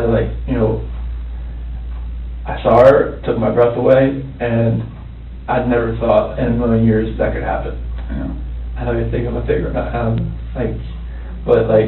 it was, I never felt that way about anybody in my lifetime. Mm-hmm. Chris, that's not your fault. No, I'm just. Can we do this? I know you want to take care of her, because it's because you're the type of guy that takes care of women. It is. You took care of your wife, you took care of your daughters, you were very good at taking care of her, and you want to take care of her. So can we make a deal? I don't think this girl did anything to hurt anybody, but I can't walk out of here wondering. So, can we leave her out of it? Okay. Get back to your wife and your daughters. Okay. Where are they? That I do not know. That was what I was holding back. Like, I didn't know, what I did. I know. Chris, in the interview today, you weren't asked about infidelity. You were asked about... I was holding back from last night. That's when why you feel today. That's not how that works. You would have reactions to every single question, not just the ones that we talked about being important. Like the ones you wanted me to lie about, is that what you're talking about? No, the ones about her disappearance and knowing where she's at, and about seeing her last. I was not lying about those things. So Can I tell you what I think? Yes. Okay. So, going into that interview today with Tammy, where we strapped you in, we knew all about Nikki. okay? All about her. And you're doing a very good job right now, because you didn't have to tell us about it, but you did. I couldn't hold that in anymore. I know. We could see it on your chest I and can't. in your eyes, okay? Here's the challenge that we have. We knew about Nikki, and so we didn't need to ask you about her in the polygraph. We just didn't need to, because we knew, okay? And so, that's why we didn't ask you, because we already knew the answer, okay? We're very, very worried about your daughters and your wife. I am too. Okay, so can I tell you maybe, based on the people that I've talked to, and Tammy's talked to, based on all the investigations we've done, based on your cell phone, both your cell phones, your wife's cell phone, Nikki's cell phone, okay, based on talking with family members and friends, and based on talking with everyone, here's what we know, okay, and I'm not going to lie to you right now, here's what we know, okay, Chris is a good man, everyone said it. Okay, I'm not just telling you that because I, want to blow smoke here. You're a good man, okay?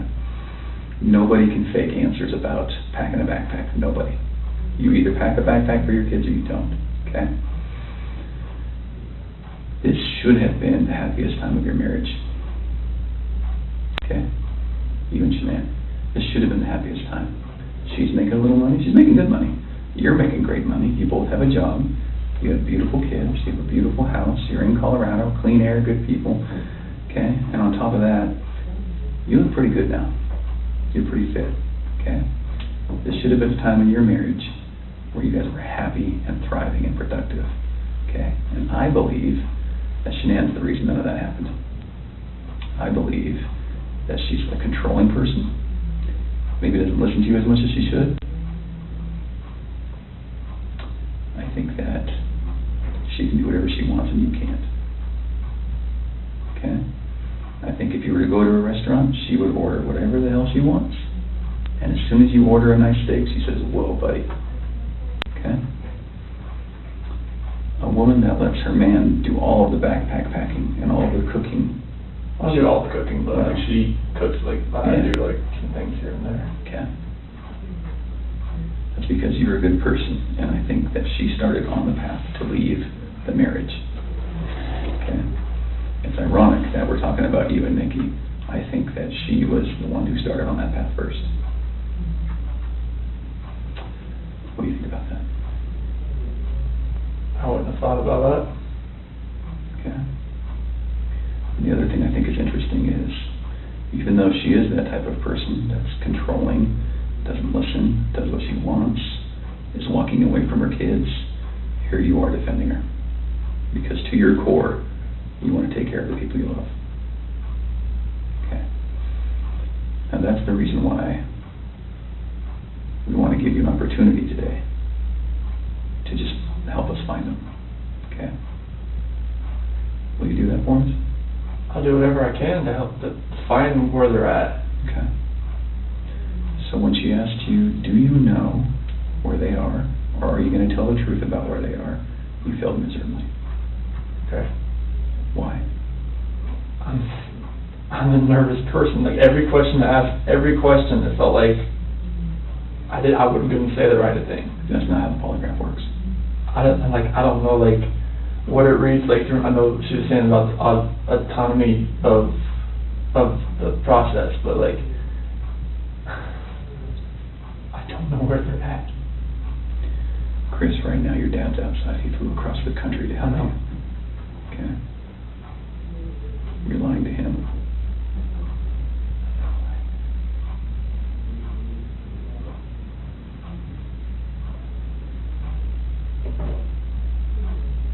You lied to everyone you talked to. And they all bought it. Will you please help us find your babies? I want to find them. I've told you over and over, I want to find everyone. Can we go back to that night? Yeah. You know that we have texts, and we know that there's an Alexa in your house, Mm-hmm. and you know that those are trained to record distress. Okay.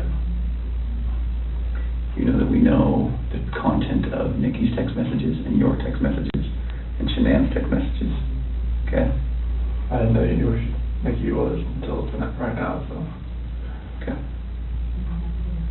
Tell us about that night again, and please tell the truth this time. I told you the truth. I promise I've told you the truth. Like, we woke up at 4 o'clock. I woke up at 4 o'clock. Got dressed, got ready. 4:15, me and she didn't talk. About the house, about separation. Did you guys talk about Nikki? She accused me of like, all right, well, you know, is there somebody else? Sure. I didn't say it. You denied it? Yeah. Okay. Because she brought up like, you know, like, well, was there a $68 charge on dinner the other night? Okay. Was there 2 of you? And that was with 2 of you, wasn't it? Yes. Okay. That's Nikki. Okay, so it sounds like at that time there was maybe you weren't quite ready to just say, man, this is everything. I couldn't say it. Okay. We were already trying hard enough. I couldn't say that. Okay. What did you say? I just told her like, this separation has to go. I want separation. Okay. Was it her idea to sell the house or yours? She initiated the realtor the week before in an email. Why? Because we were talking about the marital issues. She's like, well, you can't afford to live on her own. Well, she can't afford to live on her own, and I can't afford to live on my own. So she was like, we need to just contact Ann and see. And who'd you contact? Well, she contacted Ann, our realtor. Ann? Yeah. Okay. Would Ann say the same thing, that your wife initiated the contact? Yeah. Okay. She would. And then on Monday, I texted her to see if what she could do. Okay. And that's in there too. You probably already knew that. Tell me about the pregnancy. Was that your idea or hers? She said she was about 80-20. Well, when we did the pros and cons of it, like after she got pregnant, she told everybody that it was mainly my idea. Is that true? Yeah, I mean, I wanted a boy. Did you want to get pregnant? Hmm? Okay. And then after the fact, she said it was mainly me that wanted it, and she was about, you know, she was 70-30 against it at that point. Like, she would tell her friends that. Yeah. And I was just like, what, 70-30 against it? Like, why? Mm. Okay.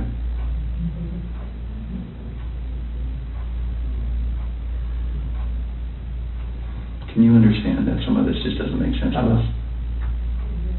Okay. How is it possible that a woman and 2 kids are just completely gone off the face of the earth? I promise you, I have nothing on my hands I did nothing to those kids or her to make them vanish. So tell me what happened then. I believe you that you did nothing on your hands. What happened? When I left, I mean, it's on video that I left and I was in my truck. I didn't like load anything into my truck besides my tools, my container, my book bag, my water jug, my lunchbox. Okay. But then what happened? I drove out of the driveway. No, before you drove out of the driveway. What happened with your wife and your kids? I didn't do anything like that. They were still in the house. Where are they? Where did they go? I don't know, sir. I really don't know. Your wife's not the type of person to vanish. I know she's not. She had 10 things on her schedule that meant she was going to be there the next day, that day, the day after that, with friends, with a doctor. Okay? She didn't leave because she wanted to. Okay. So what happened? I didn't do anything to her or the kids. Was it an accident? I didn't do anything. Was it an accident? There was no accident. I don't know if there was an accident in the house. I wasn't there for it. It's a big deal if it's an accident, because we can work with that, Chris. No. And I think that's maybe what happened. I did not cause an accident. I didn't do anything to my wife and kids. Was it a misunderstanding? There's no misunderstanding. Like, we had that talk. There was a misunderstanding where I didn't tell her about the affair. Okay. I didn't. That was the misunderstanding. Like, miscommunication, yeah, misunderstanding. Yeah. Good. But I probably should have told her right then, honestly. I mean, everything was out on the table anyways. Right. I should have just told her right then. But I didn't, because I just couldn't bring myself to do it. What was your plan? What were you gonna do? I mean, how is the separation gonna work? Like, once we got separated, I'll get my own place, and then 50-50 split with the kids, that's what I was hoping. Mm-hmm. What about Nikki? Take it slow and just see if anything develops, like, when I'm, at my own place. Okay.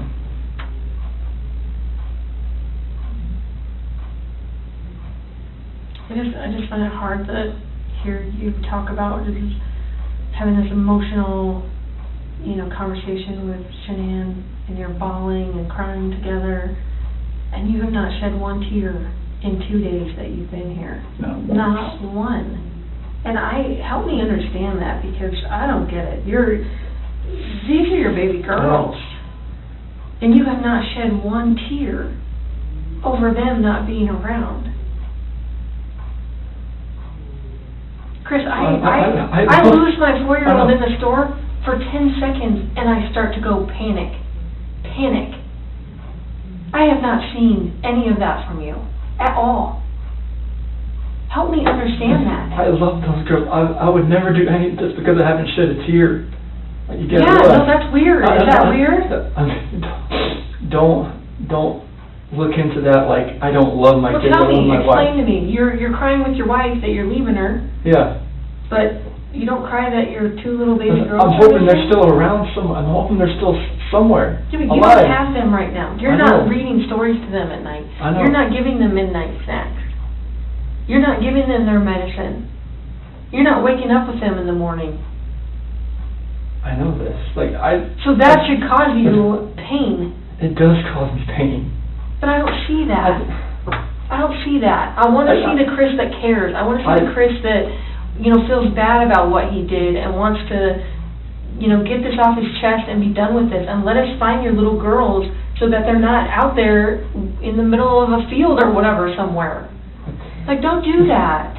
I love those girls to death. Then show us that. Show us that. Show us this Chris, not this Chris. I'm not showing you that Chris. I'm showing you the Chris that cares about his girls and his wife. Just because I haven't shed a tear, it shouldn't make you feel like that the love isn't there for them. It's weird. It doesn't make sense to me. I understand that. You have to... I totally see where you're coming from. Trust me, there's nothing... just because Chris, people can be pushed to the point where they do something that they regret. It happens every single day. I know. But part of what makes you a man is the guy that goes, I really fucked up, but this is what I did, and I'm going to pay for what I did, and I'm going to tell you what I did, and I'm going to be honest about it. Chris, we can keep talking to you once we find these girls, okay? So once we find these girls and your wife, right, no matter how we find them, no matter what condition they're in, we can keep talking to you, and you can tell us, guys, it's not as bad as it looks. And you can say, let me tell you what happened. I was never comfortable with you, Graham, or with you, Tam. No, I wasn't comfortable yet, but now that everything's known, now that these girls are found and Shanann's found, however they're found, it's okay. We can keep talking to you. Okay? Chris, did Shanann do something to them? No, I don't know. I'm serious. I have no clue. No, you would have known, because they didn't leave the house. Did Shanann do something to them, and then did you feel like you had to do something to Shanann? No, they were at the house when I left. They were there. They weren't there. They didn't leave. They vanished. They were there. The only way they could have left is in your truck.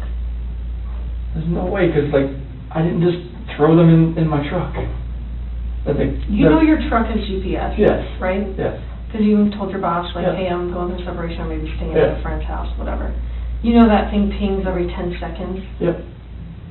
So we will know exactly I know. where you went. And your company's giving that to us. I know. Okay. Are we not asking the right questions, Chris? No, you're asking all the questions. What are we not asking you right? What are we doing wrong? You're not doing anything wrong.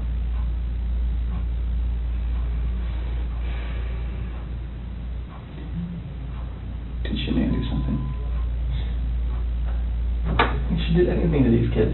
We both love them with all our hearts. There's no way. It could have been an accident. Something happened in the house that you know about. You failed the polygraph test, Chris. This is not about, did you leave and your wife vanished and you didn't know anything about it. That was not what you were asked, okay? Okay.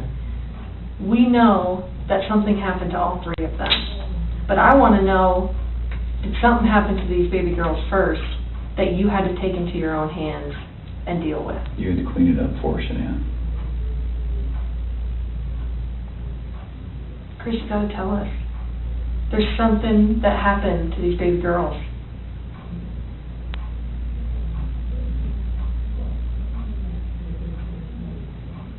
Look at them. I know. Before you came in, I was just watching videos. We have no doubt you love these girls with all of your heart. I have no doubt. But we make mistakes. And that's okay. It's what we do with those mistakes that make us who we are. Chris, it seems like you're thinking about it right now. What are you thinking about? She couldn't have.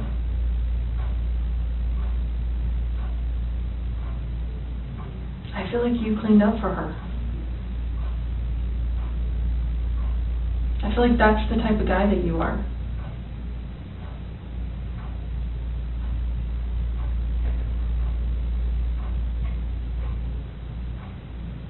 Which one of these has the breathing thing? Well, they both have inhalers, but she has the EOE, encephalitis esophagitis. Did she have problems breathing?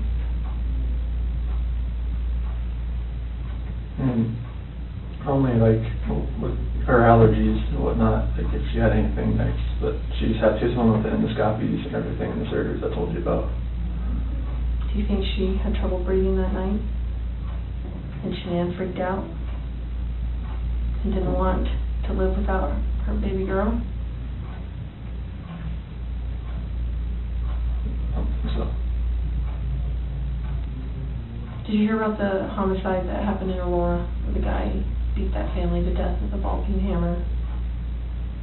Mm-hmm. The only person that survived was a 3-year-old sibling.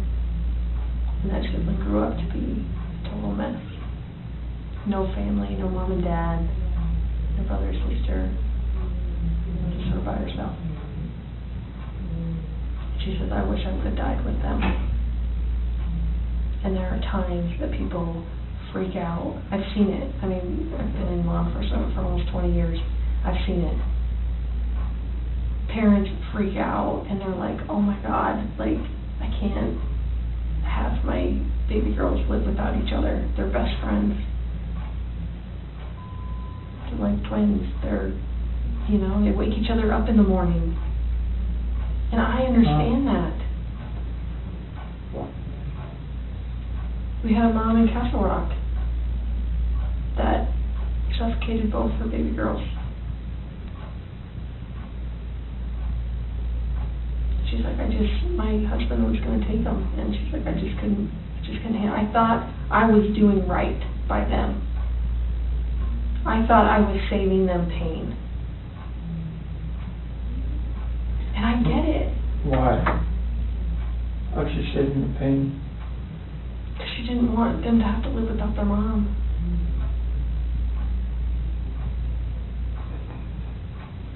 Chris, this is a weight that's going to be on you for the rest of your life until we resolve it tonight. Unless we can talk about this more tonight, this is going to follow you forever. I promise you, when you start talking to us, you will feel better. I know you already feel better about getting the Nikki off your chest.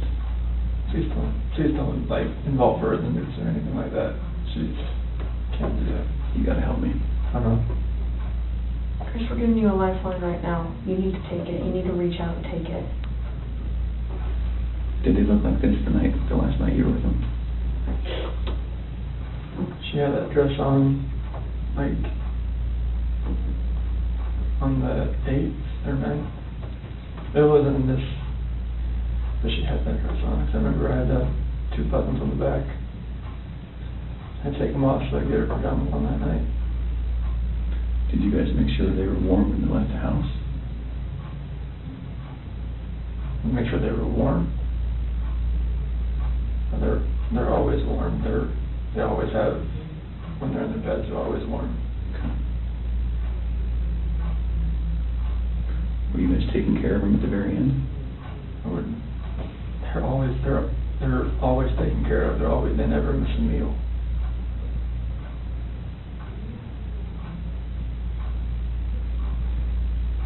Chris, you took them out of the house with their blankets and their animals. Like, that's because you cared. That's what a caring dad does. I mean, I'm always caring for these kids. There's nothing in this for my life.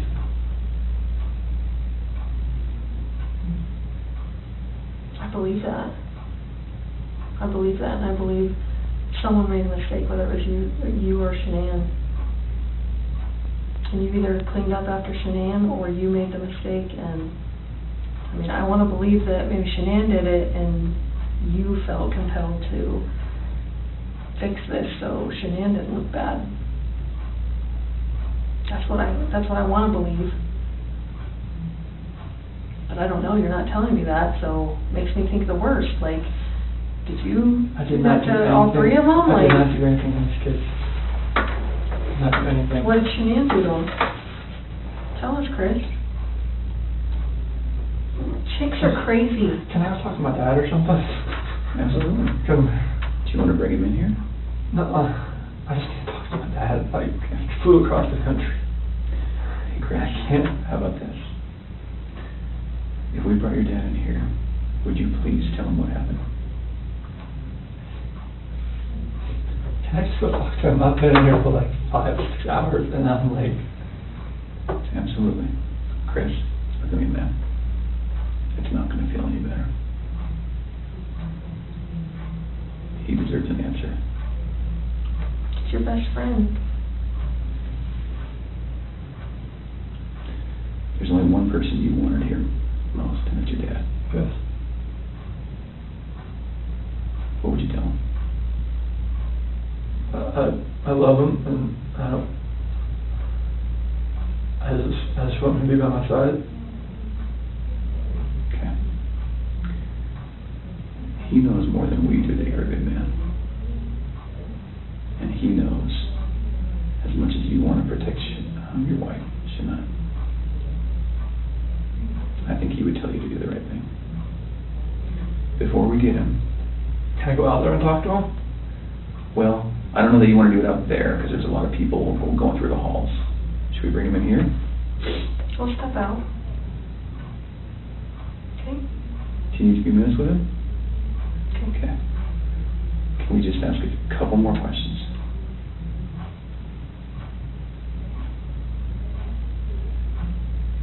It seems like you're about to get it off your chest.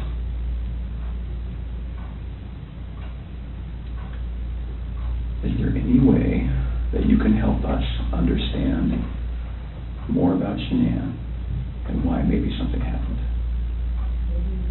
so that we don't get a bad picture about her? And what I mean is, what happened that night with her? As far as like after I talked to her? With the girls. It's like when we were having that conversation in bed there. Mm-hmm. Like when I talked to her about the separation and the house, and she asked me about the affair, and Okay. and that's how that conversation went. Okay. She was distraught. She had like mascara on down her face, all that, and it was emotional. Well, how about this? If we bring in your dad, will you promise me that you'll talk to him? I'll talk to him. Okay.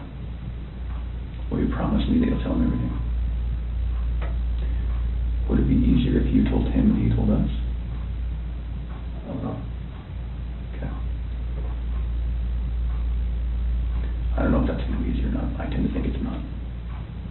I think you're the type of guy that needs to take responsibility, because you always have taken responsibility. You've always made the right choice. So, I guess I'm just worried that if we bring your dad in here, that could distract you. What do you think? Distract me from, like, talking to you? Yeah. I just need to talk to him. Okay. All right. I know you'll do the right thing. I do. I don't know how long it's going to take. I think that you need to think a little bit more about that. Okay? And you need to realize that your dad is not going to stop loving you no matter what you tell him. You are his child, and he will not stop loving you. Never. Ever. And this is not the last chapter in anyone's story at all. Okay?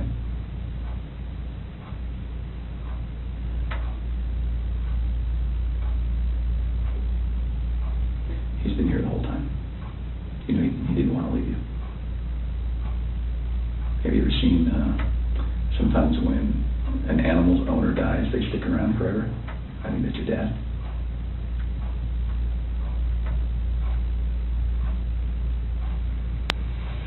Poor guy didn't want to leave today, okay? So, keep that in mind. He wants to hear it all.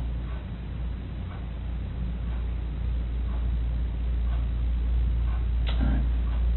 Okay. Yeah.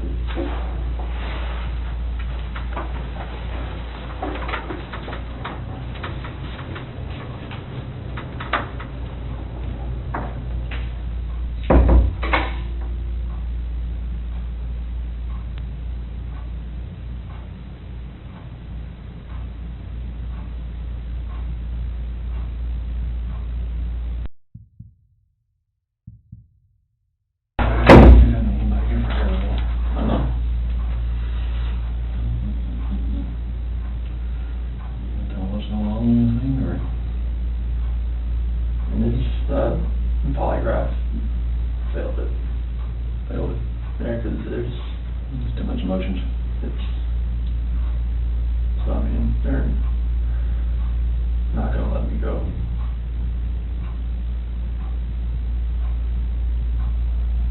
Is there any reason why they shouldn't?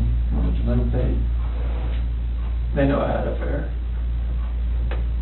And they know. I can't complain about that.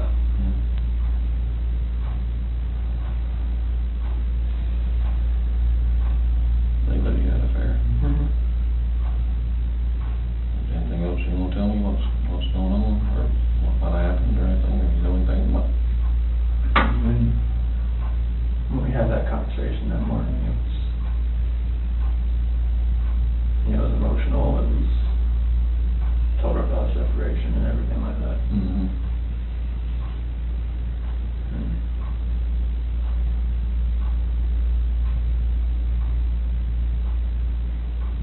What happened after that? I mean, I went downstairs and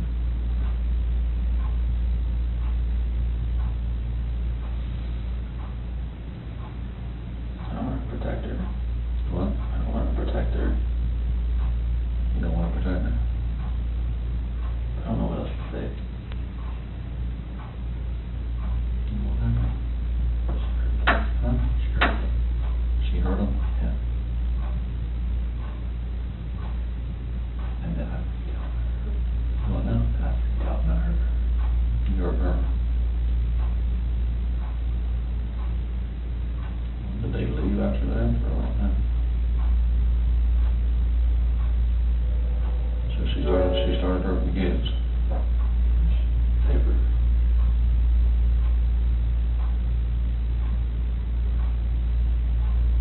Talk to you guys, what happened?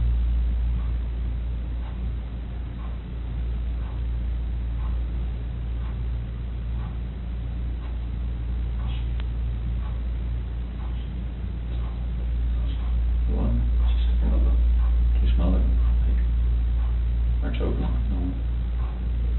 I didn't hear anything. When I was downstairs, I came back up and they were gone.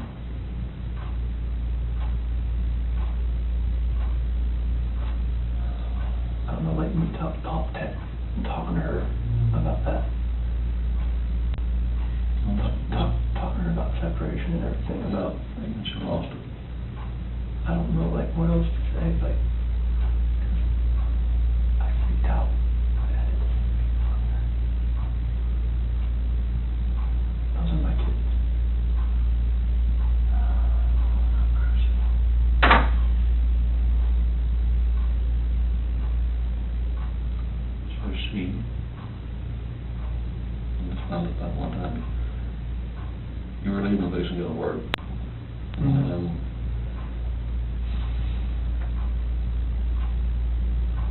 freaked out over the separation and everything. Like, she laid back down, but that's when I went downstairs, but I heard like a little commotion upstairs, but I didn't think anything of it. And then you went back upstairs and she was, Never, I can see like, she was on top of me. what, choking her, or did she kill her? They're blue. Both of them. Yeah. She choked both of them to death. I freaked out in the champagne with her.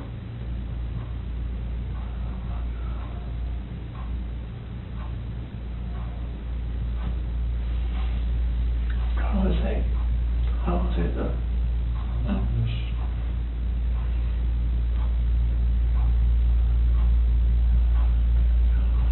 I couldn't like call the cops about it. so when did you haul the bodies off or something? I mean, I didn't know what else to do. I freaked freaked out. I didn't know nothing else to do. I didn't know what to do. So she killed Lucy C. and Bell, choked them to death.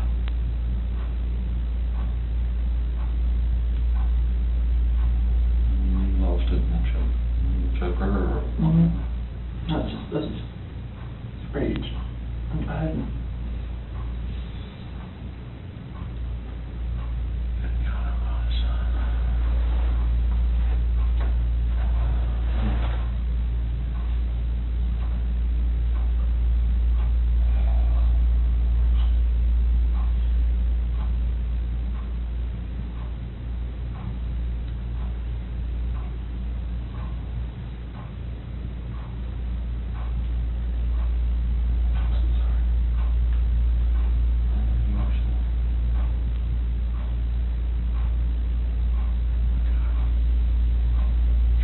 Like, in her heart, I know she knew about the affair. She just was waiting for me to say something and for me to deny it again. I think she just lost it.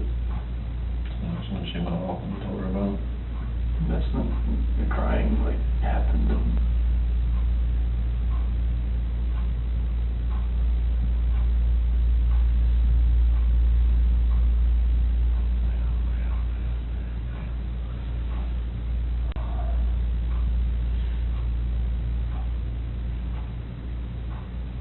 that's what happened.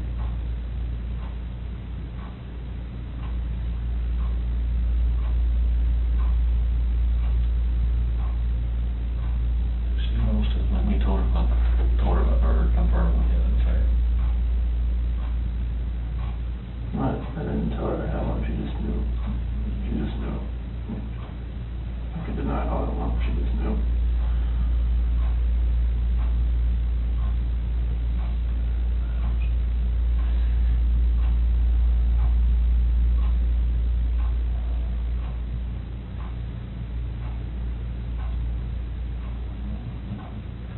She said that she killed both of them over, was it the separation or the affair? I think she just knew, like, the affair was happening, but I just denied it.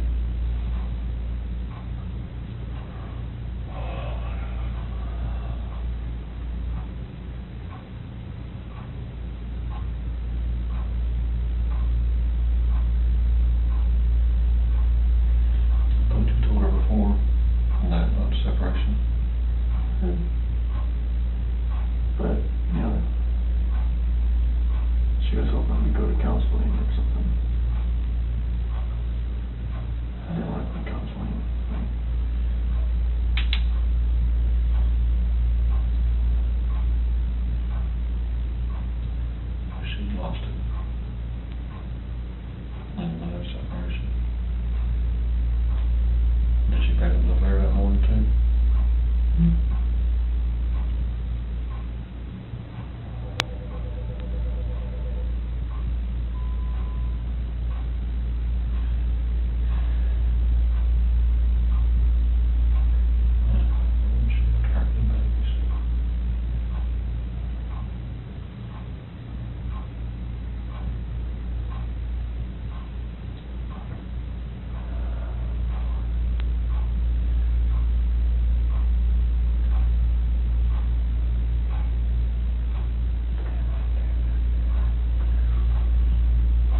fiercely denying it.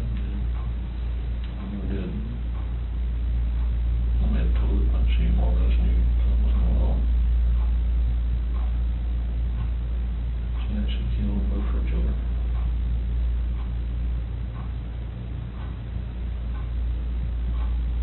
And you snapped. Same for her.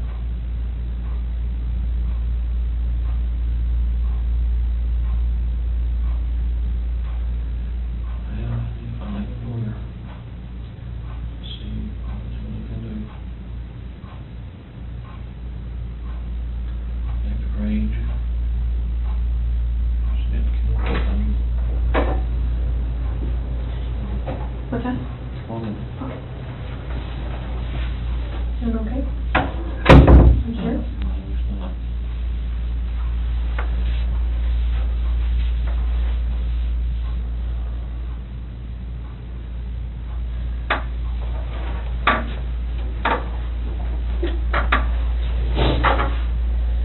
I'm sorry, your name is Tammy.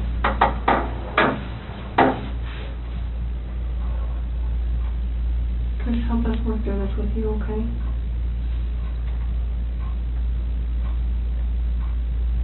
Will you tell us what you told your dad?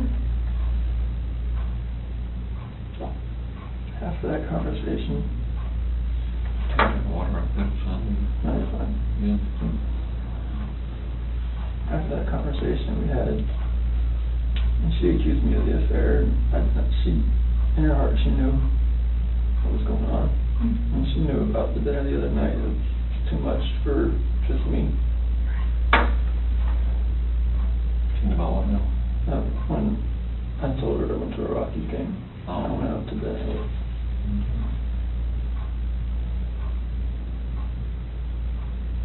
I went downstairs. And that's when you told her about the separation? Well, that was when I was upstairs in bed. Oh. Told her, what I wanted, and I wanted a separation. And that's what I want.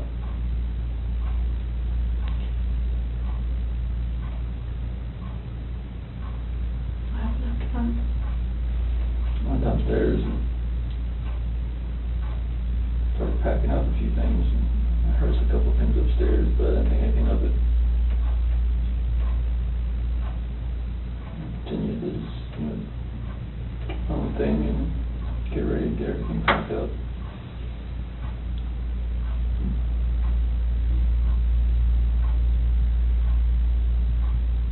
What happened next?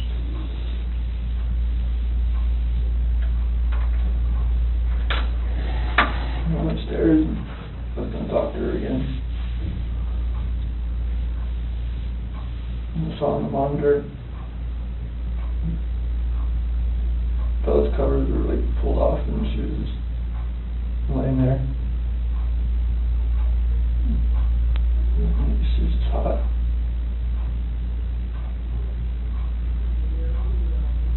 Cycled over to CC. She was in there with her. On top of her.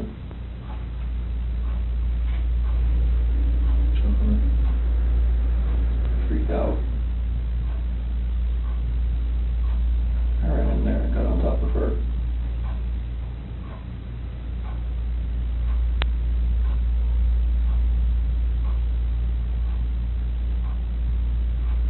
What'd you do?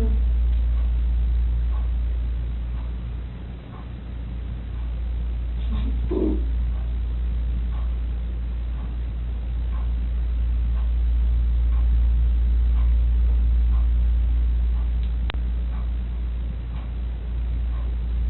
Those are my babies.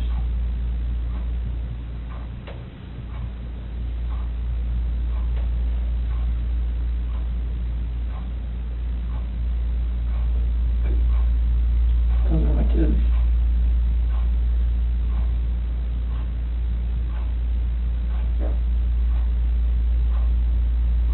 What happened? Something that hurt.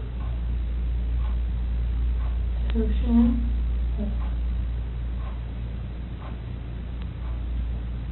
Where were you at?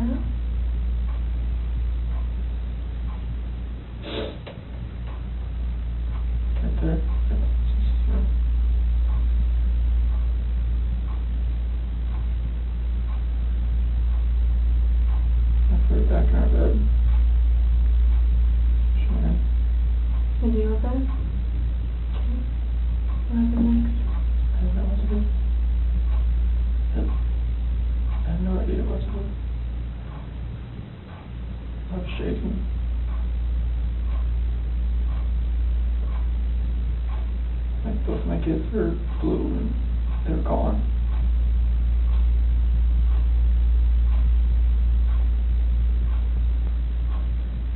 And I'm just like blind, just, I'm not that person, like, I'm just like, she hurt my kids.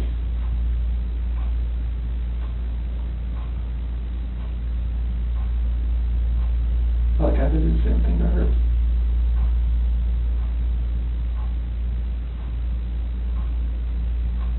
What happened after she was in your bed?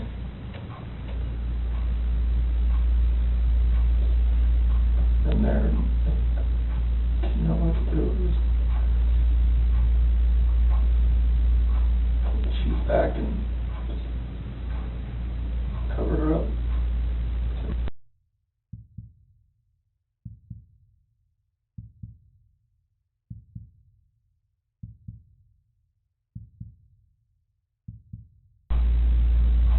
Didn't know what to do.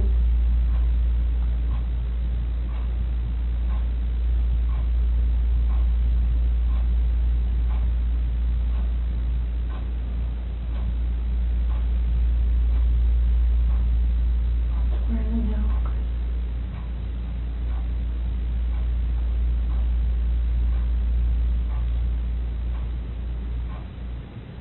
To find your babies.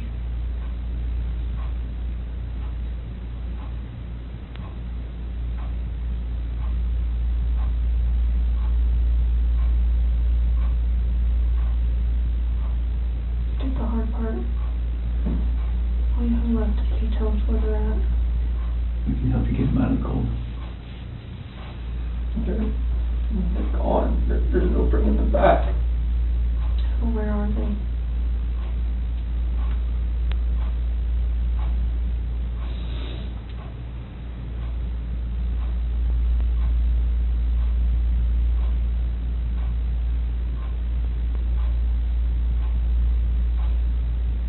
At that first location I went to that day.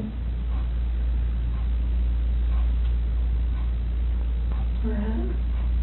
That's 3319. Where at? That location.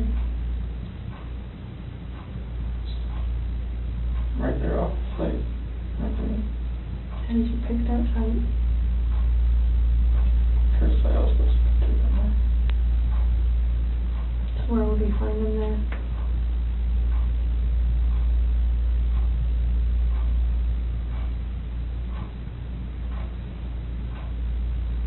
I didn't know what to do. I know. I didn't know what to fucking do. Like none of this made sense. Why would she hurt my fucking girls?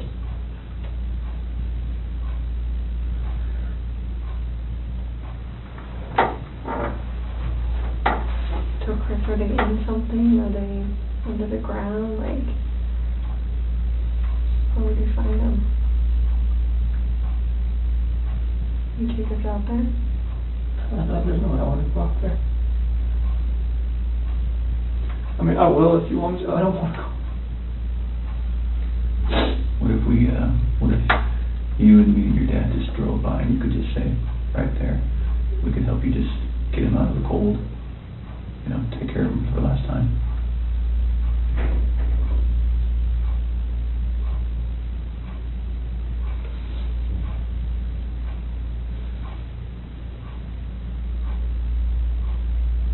I'm sorry. I know you are. I know you are. I know you came in today to do the right thing.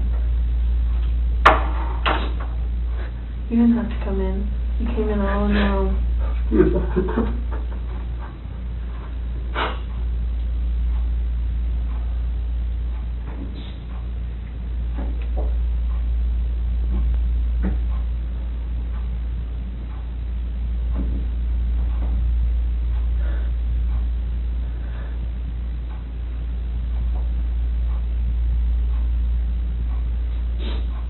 Don't think anything less of me. What? Just please don't think anything less of me. It's talking about that.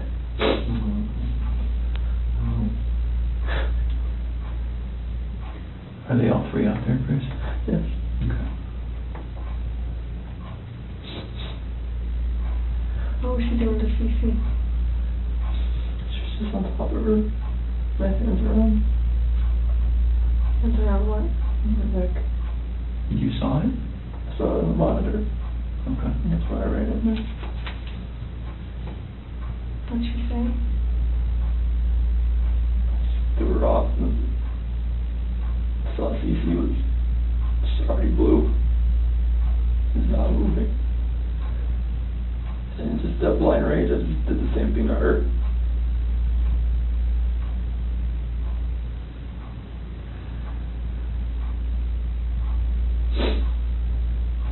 Did you ever go into Bella's room?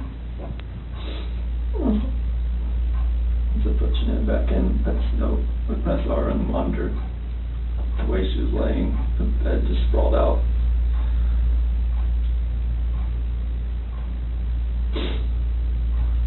Is that when you packed up their special stuff? So where'd you put them? To get them out there? In the truck. Which part? Driver's side rear. In the passenger compartment? Driver's side rear. Right behind my seat.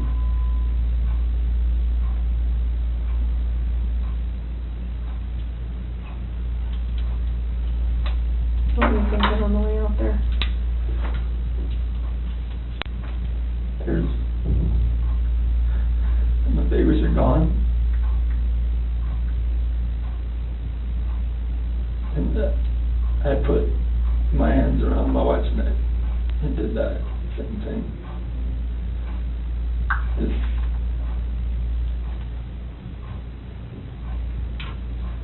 Did Shanann fight back at all when you did that? The rage that I had after seeing that, not much.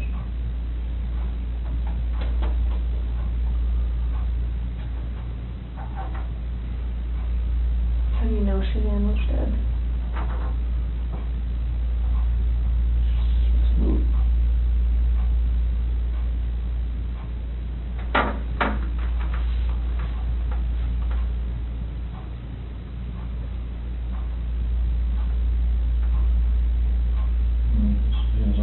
You look on her Facebook page, like 2 days ago, they had this like 4 or 5 foot long baby doll. Yeah, laying on the couch with a sheet over it. Shanann did? Yeah. Before any of this happened. Yeah. That's a good point. So I'm thinking that's not a plan. I don't know. That's a very good point. If I can't see it now, I'm blocked on there. If you look on their Facebook page. What did it say, or what was the It caption? said, what do you say to this? Something similar to that. And a tall lady dog about that tall was laying on one of her couches and had a sheet over it, across the head, all the way up, you can see his feet hanging out, saying like Bella had done that. The kid went through that. Do you remember that, Chris? What do you think? Just make fun of it. Thought it was funny. Did Bella do it? I don't know. I don't remember. I don't think so. But I don't guess it up, I don't think she would do something like that. I've seen them have their dolls and stuff out on the floor and just covering up waist and stuff, and do something like that, but then Okay. covering their head and everything up like Because what? a body laying there or something.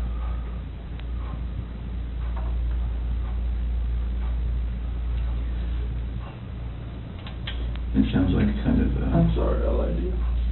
Commander. I mean, you knew what was gonna happen. Mm-hmm. You stayed for a reason. Chris, you're a good man. I'm not a good man. Well, you stayed, you wanted to talk, you knew it was gonna be hard, and you still stayed, and that's what a good man does. Stayed there for 6 hours and 11 minutes before. I just stared you in the face. We're glad you did. I can see when the rage would come out and see if the kids dead. You don't know. You don't know when you look at you, like, oh, I see a move.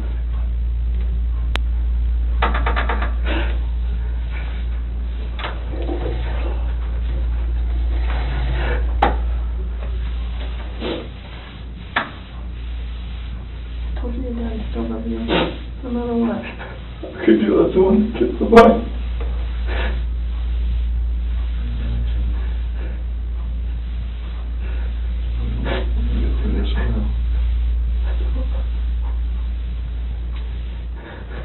Hey, Chris. Nothing will ever be the same again.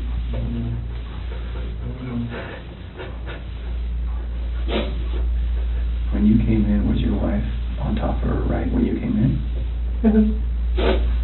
So you saw it in person? Because I saw the monitor, that's why I rushed in. Someone is there to talk to her again. And when you came in, she was right there on top of She was you? right there. Okay. Her hands on her throat. I didn't know what to do.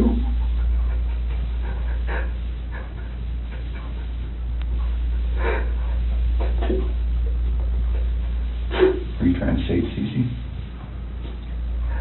Already blew in the face. She wasn't moving. Her head just banging over left like that.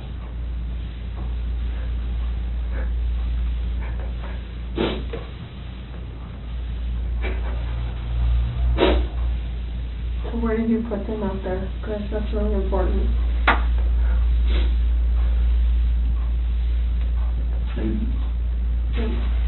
Just clean it.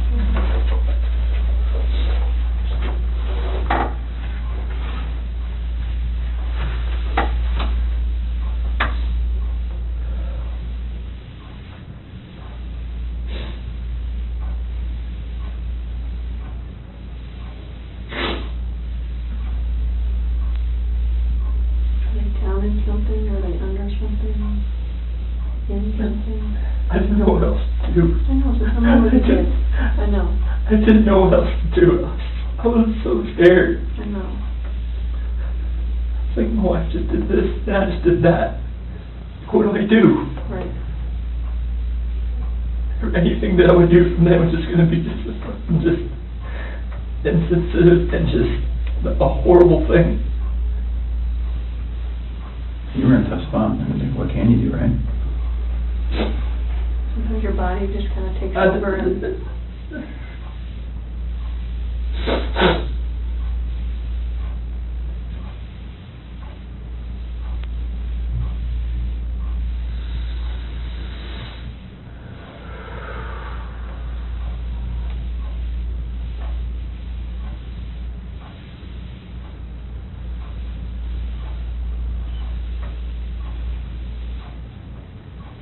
I'm looking at your dad here.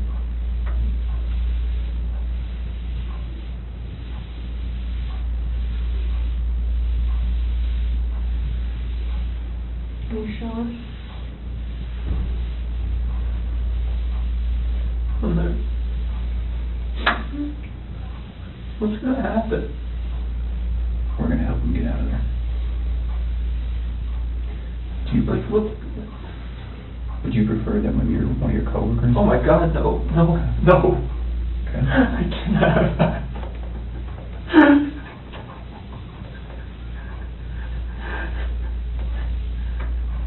We're afraid something. You said that you're about to become a good man. They're going to see this. You're like, what the fuck did you do, Chris? Like, what? Like, why didn't you just go to college to begin with?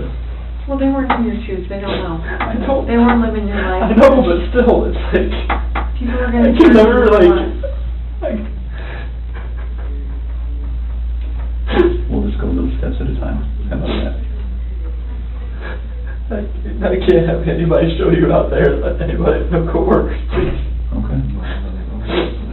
I mean, they're just gonna form their own opinions anyways once they figure everything out anyway. We'll find it anyway. We'll just take little steps tonight then. How about that? Yeah, do you have to have any of them with you? No? No, we prefer you. Can you and me and Tammy and Ronnie get in the car and just drive out there? Just point the general direction. You just point it? Take it from there.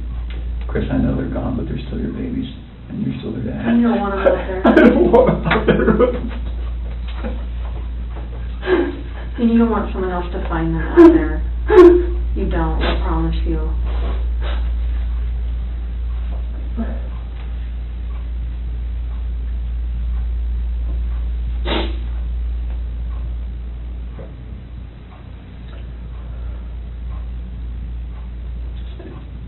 It'll take us.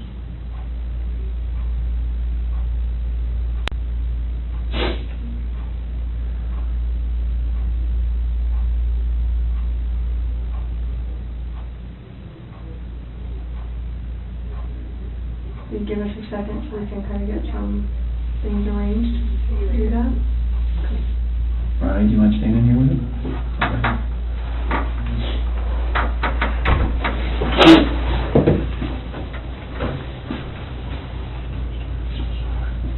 What the fuck is this?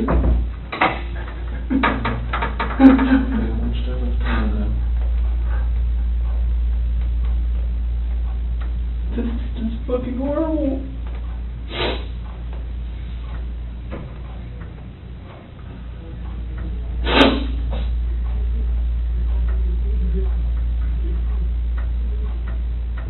The problem is I don't even know if they believe me or not.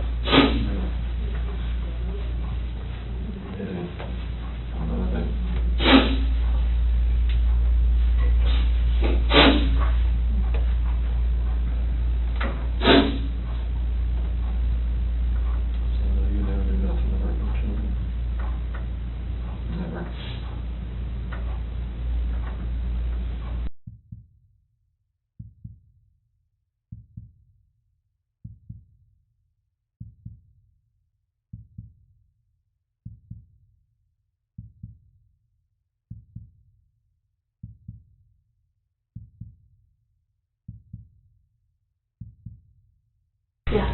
I'm gonna text my daughter, have her go to my house before my wife finds out.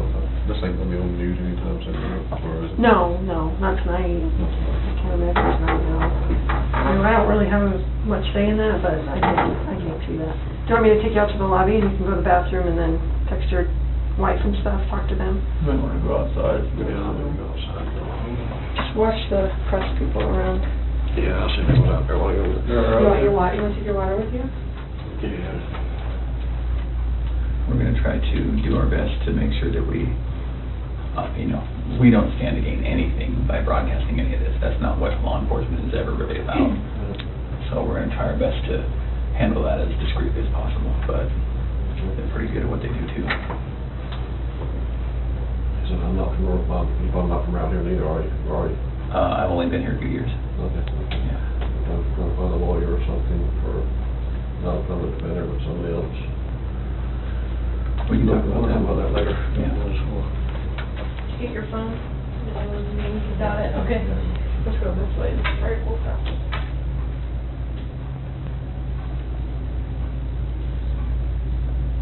So if you're up for it, we'll talk a little bit more.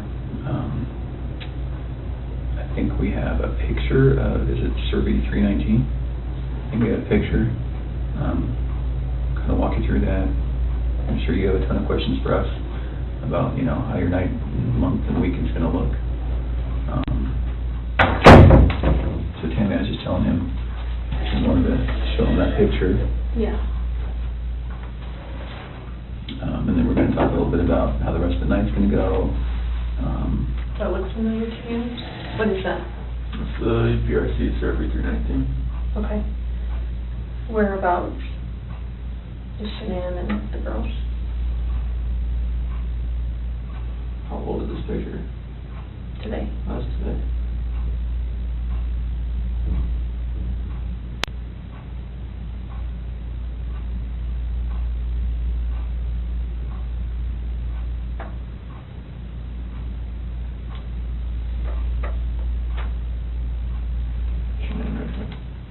Okay, can you mark it for me?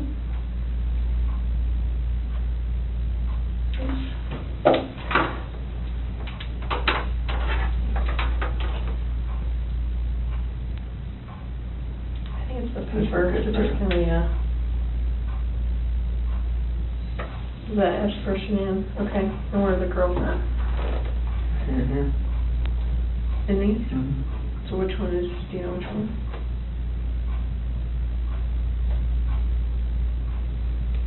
Are they in the tanks? Can somebody who doesn't know what they're doing open those? Okay, it's easy to open them. What's in the tanks? It's a mixture of oil and water.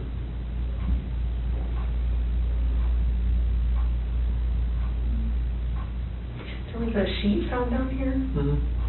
Where's that from? That was what Chanel was wrapped in. What about the girlies?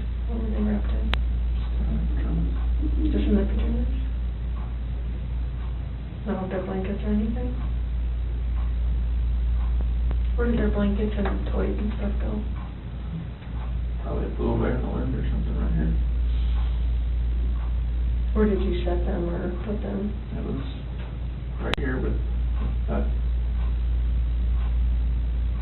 So, how did you dig this out? I'm assuming that's under dirt. How did you dig that? It's a shovel in the back of my truck. It's still always have.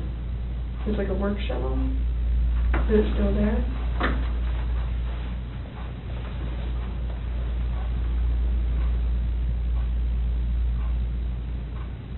How was Shanann dressed? Shirt and underwear. Is that what she got into bed with? Do you remember what color her shirt was or her underwear? I think her shirt was either black or gray. Underwear was probably blue.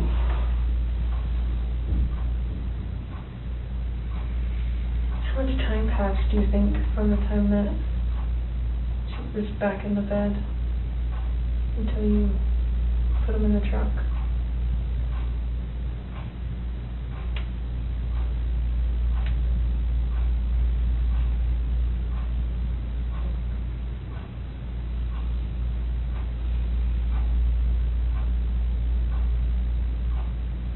I'm not sure. Are we talking minutes, hours, something else? From when I left the house. No, like from when you got her into bed to when you put them in the truck. How long a time was that?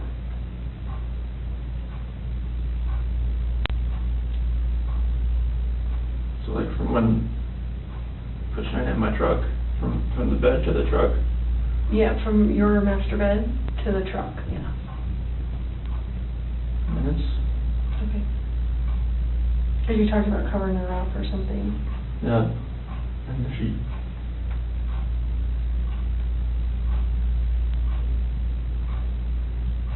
Is there anything else about anything out here that has stuff that you've left in certain spots, or you sure their blankets and toys aren't going to be in there as well? Not because it was right here with that sheet.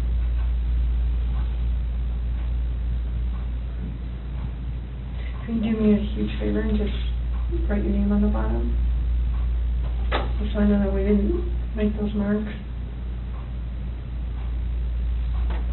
I'm just going to write the date on it, okay? 8/15/18 at 5:56.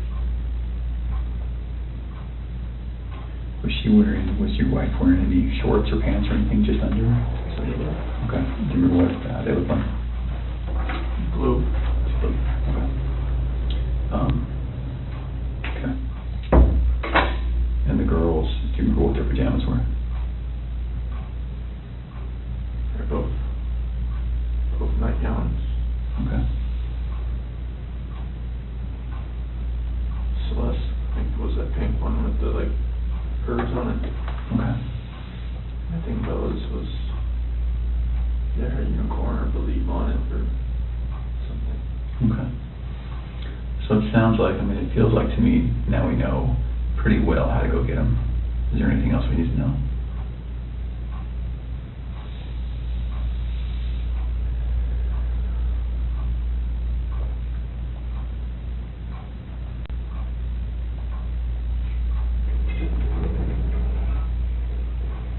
About how to get them?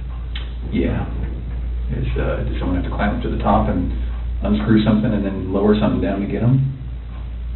They're like, it's just a hatch on the top, and they're like 20-foot tanks. How far down are they? wherever the food level was in the tank, I'm not sure. Okay. What was it when you were there? I don't know, I Okay. wasn't looking for that. Okay. All right. You may go out there or no? I don't think so. Would you prefer not to? I didn't know if you needed help getting there. Yeah, I don't know. I think once we got that picture, because we didn't really know how much about the location that the other police officers knew, but it sounds like they knew somehow right how to get to 319. So, and I think that's how they got that picture.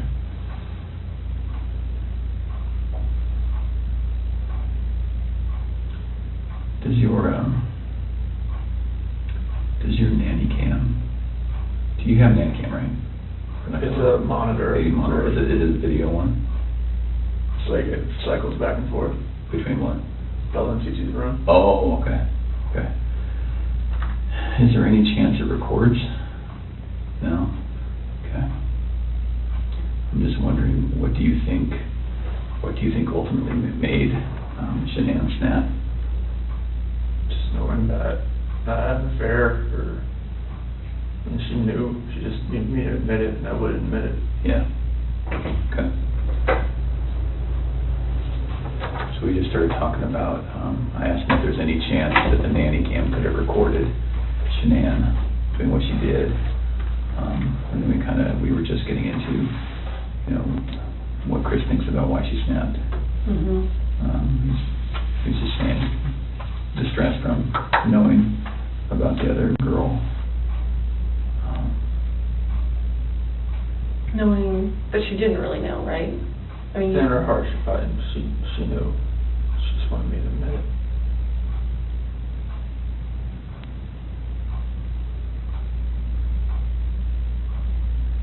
Can we talk about a couple tough things? I think we need to get it out of the way and just really get it out, just to make sure you have every chance to explain exactly what happened and we have every chance to ask questions. So the conversation happened. You go downstairs. She's still upstairs. And then you see what? I hear just commotion upstairs, just like little noises like that. Okay. I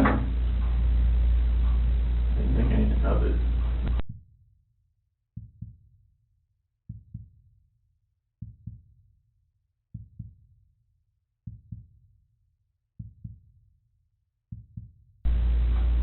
So I go back up and just talk to her again, maybe real fast.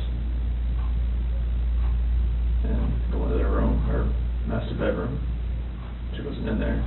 Okay. You went there first? Yeah. And why did you go up again? Just to go up and talk to her again. Okay. So it's not as though that noise made you run up, you just stopped? No, I didn't. Okay. It didn't. Okay. Register with me for that. I just looked in the monitor and it was on Bella. And where is the monitor? Where's the screen that you look at? Is it up or downstairs? It's upstairs. Okay, so you go upstairs, look at the monitor. Yeah, everything's right beside the bed. Oh, your master bed. Okay. Yeah, All right. beside the bed. So she's not in her bed. It's still right there. Okay. She wanted to look at it. And then it was on Bella. Her covers were pulled back. She was just sprawled out laying there. And then it cycled over. So they got 3, 4, 5 second interval between when it cycles from room to room. And it cycled over to Cece's room. And that's when I saw her on top of her. That's when I ran in. Okay. So can we talk about, again, it's very, very hard to talk about, but it's good to make sure that we understand. We don't want anything to be incorrect or inaccurate or anything like that. Was your wife on top of Cece? What did that look like? I mean, was she straddling her? Okay. And where were they? In the bed. On the bed. And so your wife was on top. Was she doing this? That's when I was walking up from the back. Okay. So you saw from the back? Yeah. Okay. But she was doing this? It looked like it was like this. Yeah, okay. And then was Cece face up, face down, what? Off to the side. Oh, she was laying on her side? Okay. And that's when I pulled her off. And Okay. she was limp and she was blue. Okay. There's no movement at all. Oh, she was limp and blue, or limping and blue? Limp Oh, and limp and blue, okay. It's like her body was like, Right, you pick her arm up and it Sure. just falls. okay. And then what happened?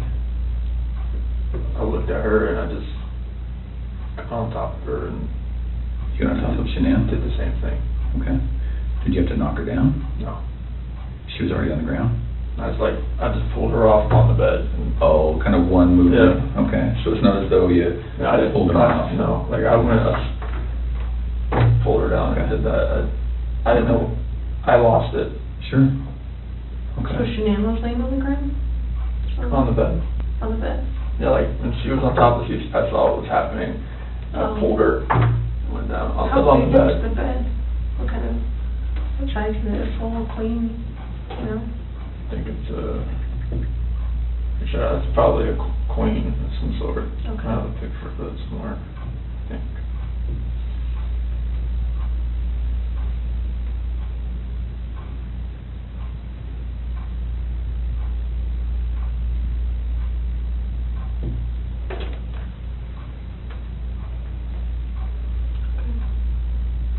So where was Celeste in the She was picture? all the way up to the top, To the top? yeah.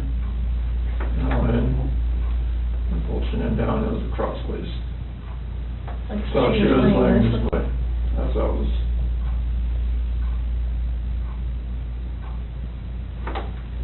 Okay. Well, that's key room. Mhm. So then, is this picture as you're standing in the doorway to go in? What is that where, okay? And then, so were they closer to this side or this side? Cece usually sits in the middle. Okay. And then, so your wife was right on top of her, you could just see that. And then, did you pull her this way or that way, or So I looked to her head was on this side. right over here? Yeah. On the left as you're looking at it? Mhm. Okay. Did she put up a fight? I lost it so much that it didn't feel like she did. Okay. You're a pretty strong dude.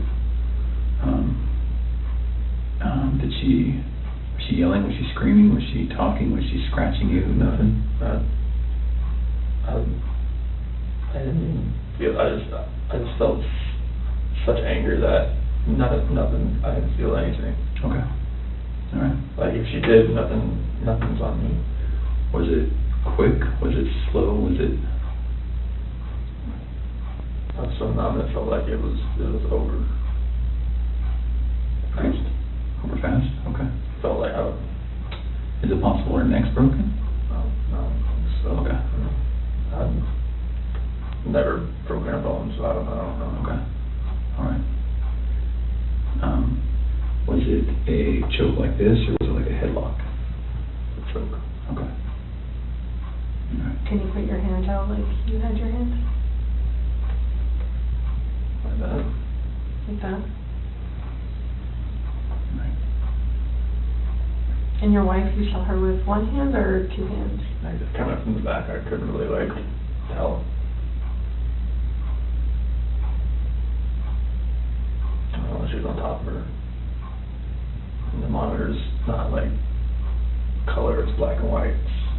Well, at Yeah. nighttime it's black and white. Okay. When it's dark. Because you went up the stairs, right, to talk to Mm-hmm. Shanann again? And then, did you think it was weird that she's not in the room where you left her? Mm-hmm. So I walked in and looked around and saw the monitor and I saw Bella. And then switched over to CC pretty fast, and that's when I saw that. And did you have any inkling that between the time that you finished the talk and the time that you found Shanann choking Cece, you had no inkling she was going to do it? We both love those kids more than you know. Okay. I mean,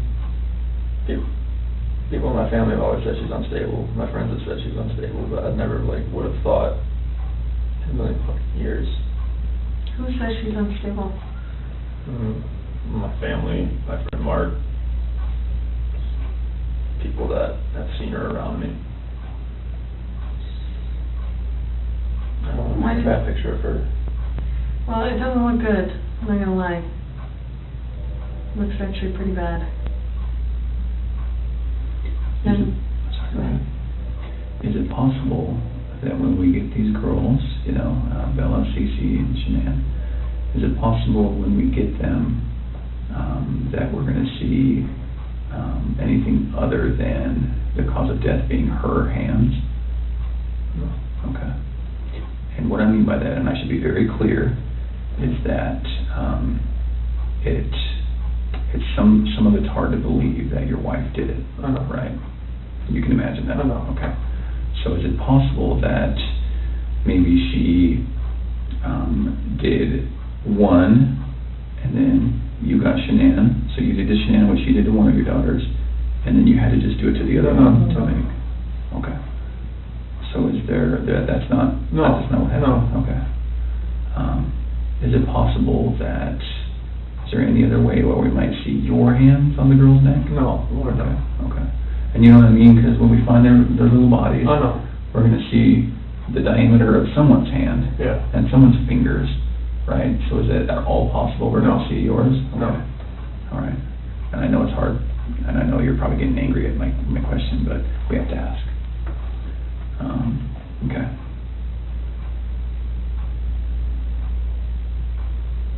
What do you think of that, Chris? Let my family down. Let my dad down, let my mom, sister, nephew, nieces, friends, co-workers. Everybody.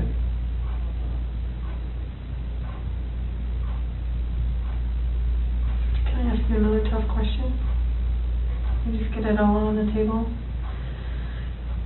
When you see Shanann choking, strangling Celeste, and you get her off of Celeste, did you think about calling an ambulance? How come? I see you laying there blue and limp. Mm-hmm. I mean, I've never seen something like that in my life. I mean, she just like lay over, like nothing was moving at all, no gasp of breath.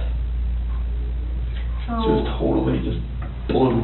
So Chris, doing this job for a long time, I know. I know a lot about psychology and as far as like what people are thinking, and most parents will never even want to fathom that their kid is dead. Even if their kid's stiff, blue, in bed, I mean stiff, like been dead all night, they still call an ambulance to see if someone can revive their child.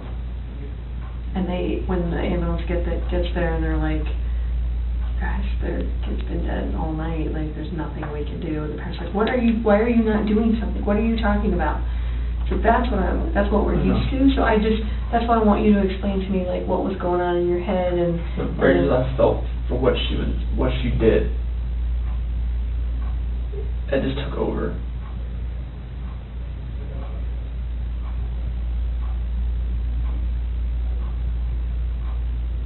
But do you see that? I kind of understand. I see where you're coming from. Most parents would still try and call. I see where you're coming from. Yeah.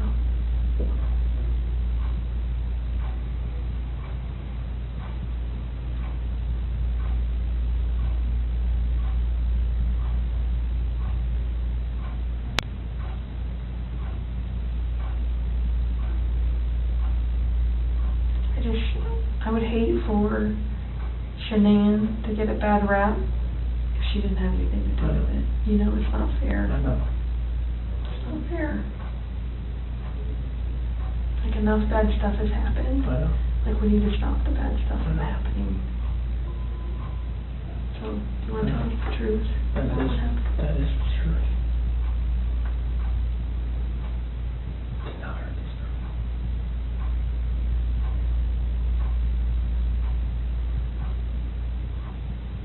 I want to make sure. Did not hurt this girl. So you're good with the public knowing that Shanann killed her daughters? I did not hurt these girls. Are you okay with the public knowing that Shanann? Yes, because I did not hurt these girls.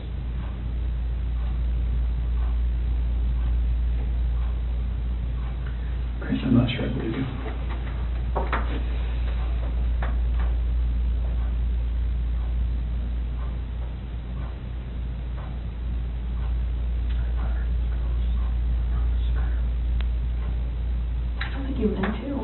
I didn't hurt them.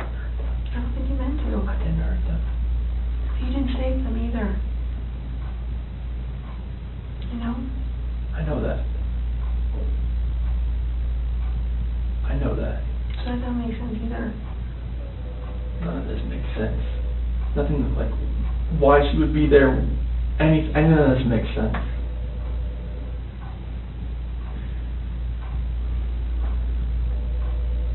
Are you sure Shanann didn't catch you in Celeste? No, my God, no. Chris, you can imagine that we're pretty cynical in our jobs, right? And tonight we've had to talk a lot about a lot of things. And don't get mad, but what it looks like is that you found a new life, and the only way to get that new life was to get rid of the old life. And I think that you killed these girls before their mom came home, and then killed Shanann. And that's what we're kind of left, that's what we have to believe, because it just doesn't make sense. I mean, to her point, if I walked in and my kid was decapitated, I'd call an ambulance, right? So knowing there's no hope. It just doesn't make sense. It just doesn't add up. So either you're this monster who says, I just want this young, hot girlfriend, so I'm going to kill everyone and hope it works out, or something. So I think we're very, very close to the truth, but not quite there yet. So if you're not that monster... I'm not a monster. I didn't kill my babies. Okay.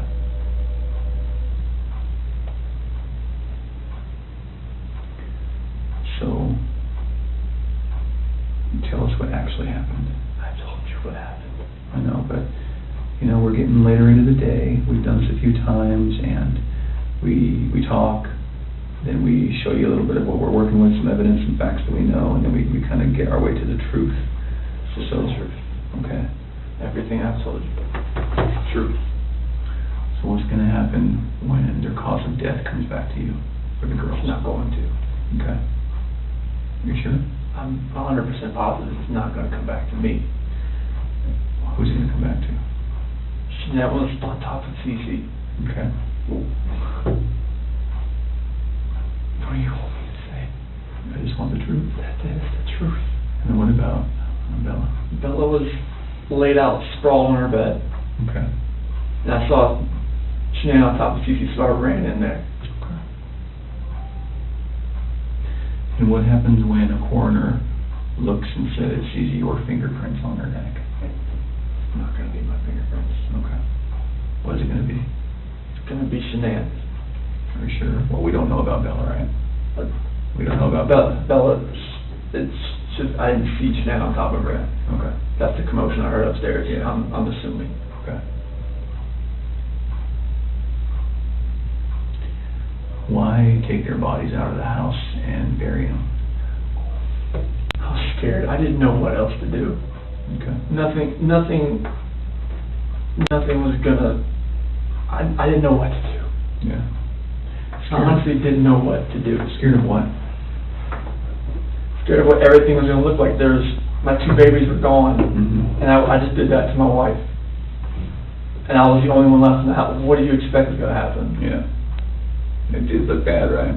It looked, I mean, this was a nightmare. Yeah. Okay.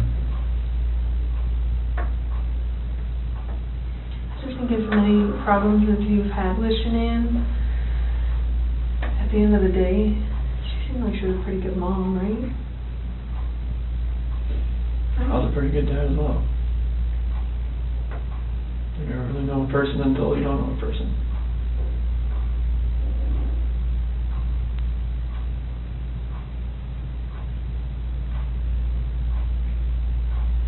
I just would hate for someone who can't defend themselves, like Shanann and Bella and Celeste. Like, I mean, if you're not being truthful about who took their lives, like, that's on them too. I know. And you don't want to do that to them. I'm not doing that to them. I'm just saying, I mean. No, I'm not doing that to them.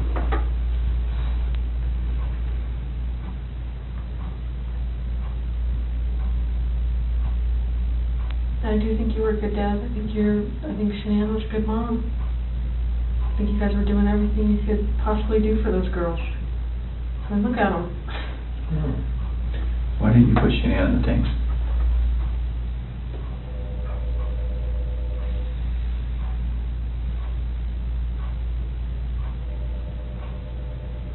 I didn't know what else to do.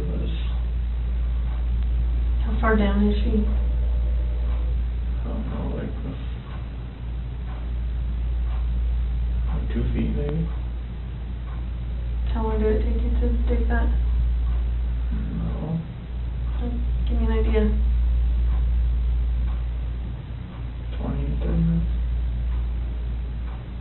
Does anyone ever like go up this ladder and like look in tanks? Mm-hmm. So how are you gonna avoid that? Or is it you that does that? Anybody that goes to the location. How often is that done, that those tanks are checked? Depends if they're making enough oil or whatnot. I mean, once a week, maybe. So do you want someone to find them? I didn't know what else to do, Sammy. That was the location I was going out to that morning. Anyway. And I didn't know what else to do. So you weren't thinking that far ahead? No. Okay.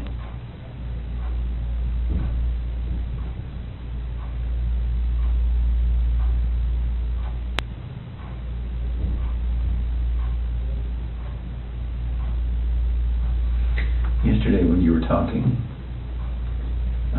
and again, this is before we kind of got to this moment today, you mentioned that we were talking, you said, I don't know where they are, and then you said something along the lines of, whatever happened to them, this act of pure evil. What does that mean? It's this the evil that I saw when I walked behind Shanann and she was on top of CC. And then I felt evil for what I did to Shanann. Okay.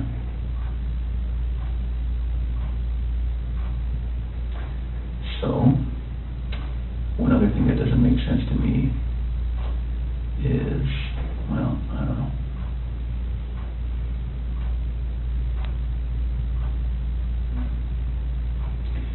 Can you walk me through again, when you walked in, what did she look like? What did Shanann look like? All you saw was her back. Was it the same shirt that you buried her in? Same underwear?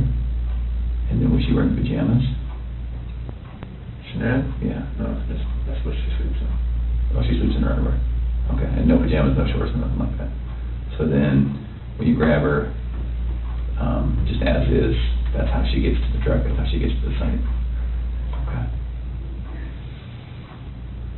So did Shanann ever go to bed? Like when I put her back in the bed. No, like when she got home. Did any of that happen where she got into bed and then you woke her up at 4? Like, is all of that true? Because it looks like there's some purchase of some hair care products at like 2:30 in the morning. Do you know about that? Hair care products? And her credit card was denied? Mm-hmm. No. You said you don't really use the credit card, so it probably My credit card, no. Would you have bought hair care products at 2:30 in the morning that morning? No. Did she get mad at you because there's no money when she woke up? Like, was that part of the... This is the first I've heard of that. Okay. As far as hair care products and the card being denied. Okay. And I'm not lying about that, that's why I'm asking. That is something that came up. Is there any reason she would have a black eye, Shanann?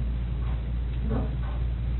Not from a slap or a punch or nothing like that? Never Okay. punched her or slapped her. Is there any reason she would have a stab mark on her body? No. Okay. And no other reason for death? Coroner's not going to find rat poison in her stomach? Okay.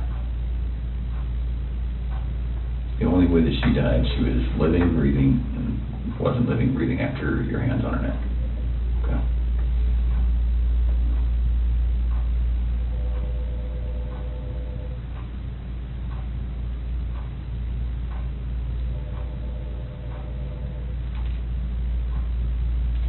What were you talking to Nikki about before your wife got home? Before she got home, You talked for like several hours. I think our day, I mean, we talked a lot, just, like, conversations, and just random conversations, we talked a lot. Does Nikki know about any of this? Seriously? Well, she doesn't know, like, I mean, she knows, like, from the news and everything like that. Anything else? Did you share with her anything? Did she know your wife was pregnant? She does now, and I told her that. She didn't know at the time? How come you didn't tell her? So I was scared too. Felt like, you know, like she wouldn't even like gone on a date with me if she knew that, so it was... Did she know you were married with kids? Yes.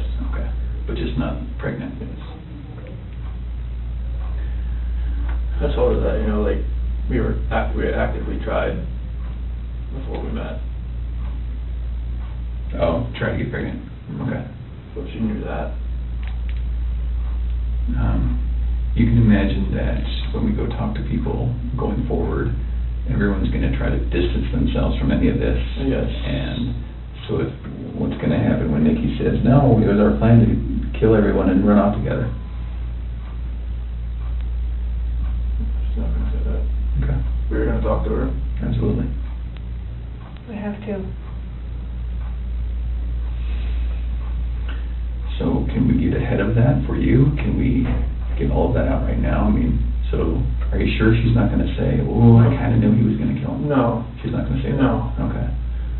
And she's not going to say, boy, we were making plans about buying a house or an apartment. She going to say that? No, like, She she was was just, like, once I had my own place, like, we could, you know, like, hang out more. Okay. So after the separation, after that dust settled, then you would have availability to go see Nikki. You guys had talks like that? Yeah, I mean, like, she generally liked me. Okay. Please don't put her name out there in the news, though. She's been through enough in her lifetime. Stuff like that, we never try to put out. But I just know, like, the press, if they got rid of an affair, they would drag her through the mud. I don't want that. Yeah. We're certainly not going to try to make that happen. It's vulnerable on any of this. I know, because the press finds ways. That's everything.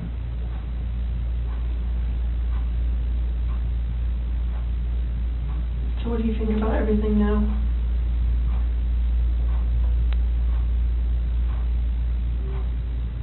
Do you feel sorry for what you did?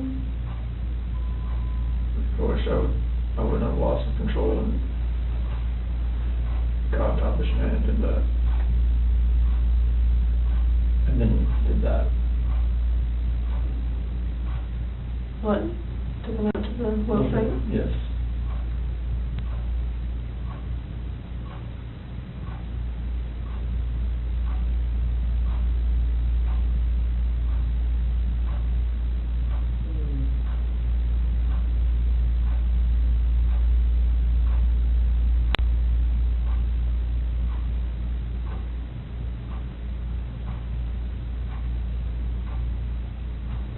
So after we look at their bodies, we're going to have a lot more questions. Things are going to be different then, but if you're willing, we'd love to talk to you then too.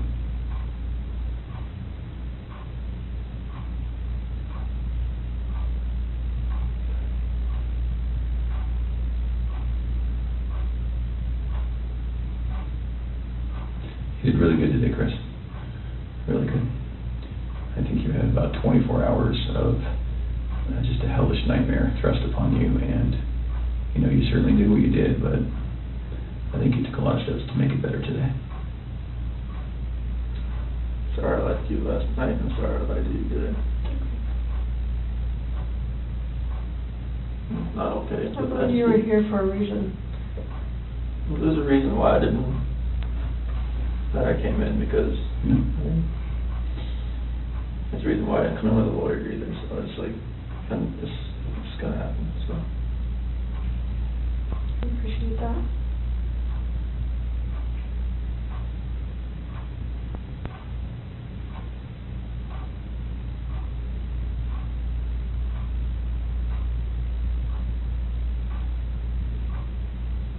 You know, eventually they were gonna find them out there. So, I mean, it was kind of inevitable, and then you would have just been sitting at home waiting for that moment to happen. And then what? Then what does it look like? It looks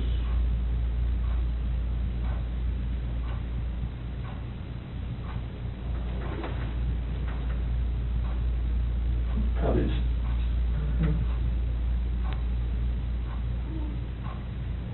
But there's many people that say that you're an amazing guy and you would never do anything bad and has never lost your temper, and, you know, all those people that say that about you, there's just as many that would say that about Shanann. So, we're gonna struggle with that for a while. I'm struggling with it right now, I'll be honest. I know you are. I'm a mom. And anybody would. How do we prove best that Shanann did it?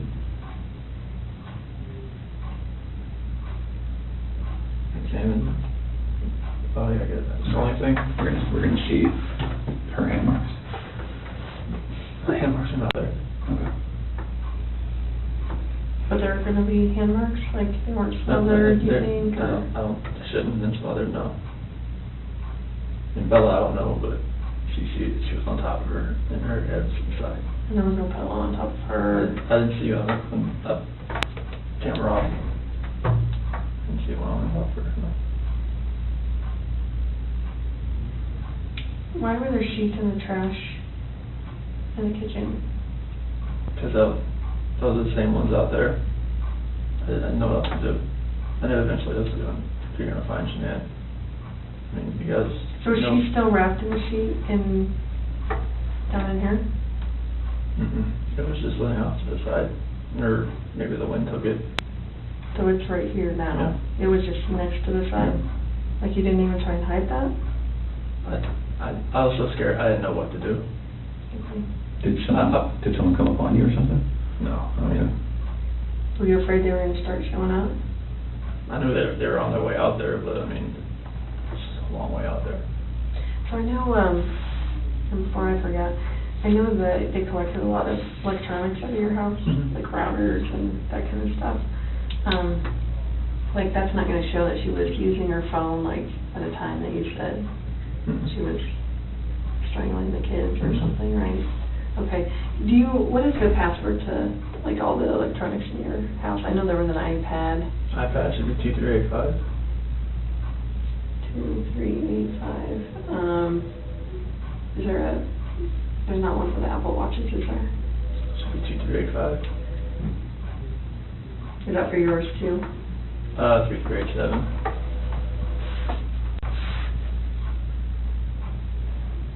I'm sorry, what was yours? 3387. 2387. And what other stuff do you have? Is there a router, like, is there a password for that stuff? Shiny Chair 6. Came with the router. And spell it for me. SHINYCHAIR 6. Number 6. Like that. Shiny Chair 6? Yes. Okay. And then what else was in there? Is there a desktop computer? Yeah, that one, if it has a password, it'd be 428-4915, capital S, lowercase w. Okay. And what about, is there anything else in the house as far as electronics go, tablets? Well, the iPad's the only real set. The other ones are the kids' stuff, but they're just like Amazon Fires or whatnot. Okay. And you have an iPhone what? Which one? Is that your personal one? Yes, iPhone like 7 Plus or something. What's the password to that one? 3387. And what about your work phone? Same. Is that this one here? Then obviously Shanann had a iPhone, right? Mm-hmm. And what was her password? So it changed to 013119. And what was that password? The due date the next day. Okay. Nikki told me that one. Nicole told me that one. Okay. So that's too many Nicki's, Nicole's. Yeah, we noticed that. It was getting us very confused. So no other electronics. What about the Echo? Does it have a password? If it does, I don't, never knew if it did or not. Okay. You just say Alexa and it starts listening. Oh, it's an Alexa. Is that an Echo still? So, yeah. Okay. Yeah. Okay. The product's called an Echo. Okay. Any other ones that you can think of?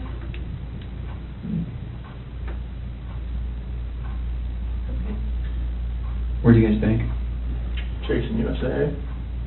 Which one was the, when you went out to dinner with Nikki? Chase. That was Chase. And USAA, is that mortgage, is that bank, is that? Chase is our mortgage lender. Okay. Do you have checking through them too, right? Yes. What do you guys use USAA for? We use that to pay mortgage too, but it's just another, she had that before she met me. Okay. And any accounts that you had personally beyond all of this? Mm-hmm. Okay.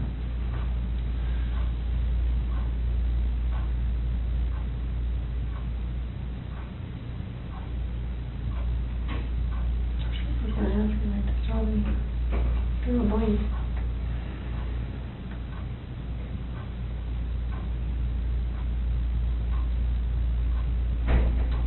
Oh, the security system.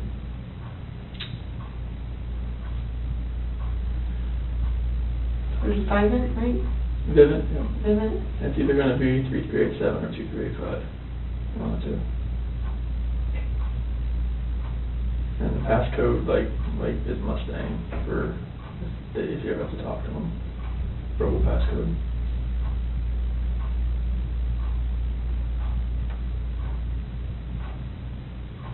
And then what email is associated with that? ShanannWatts@gmail.com.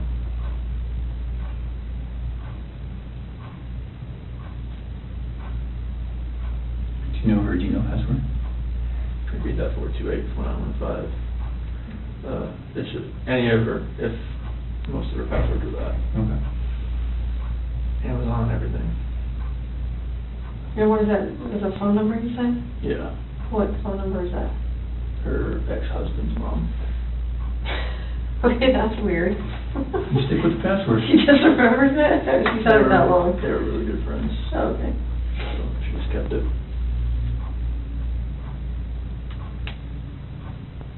Do you have any other questions for us? Here's the bathroom.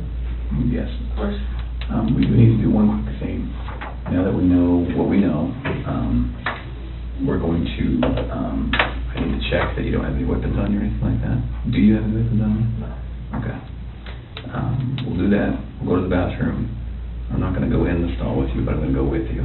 And then we'll come right back here and we'll make a decision about how the rest of the night goes. All right, so you might stand it up so I can check it. All right.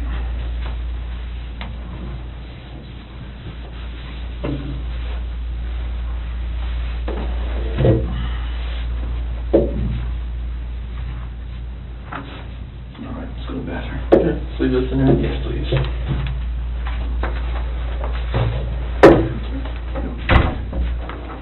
Yeah, that way. There you go. Take a red.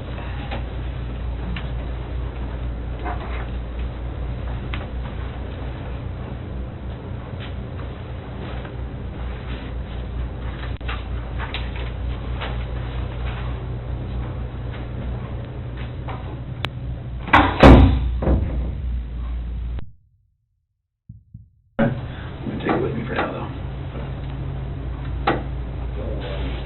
And then just for everyone's protection, I'm gonna leave that recording. Okay. Glasses? Yes.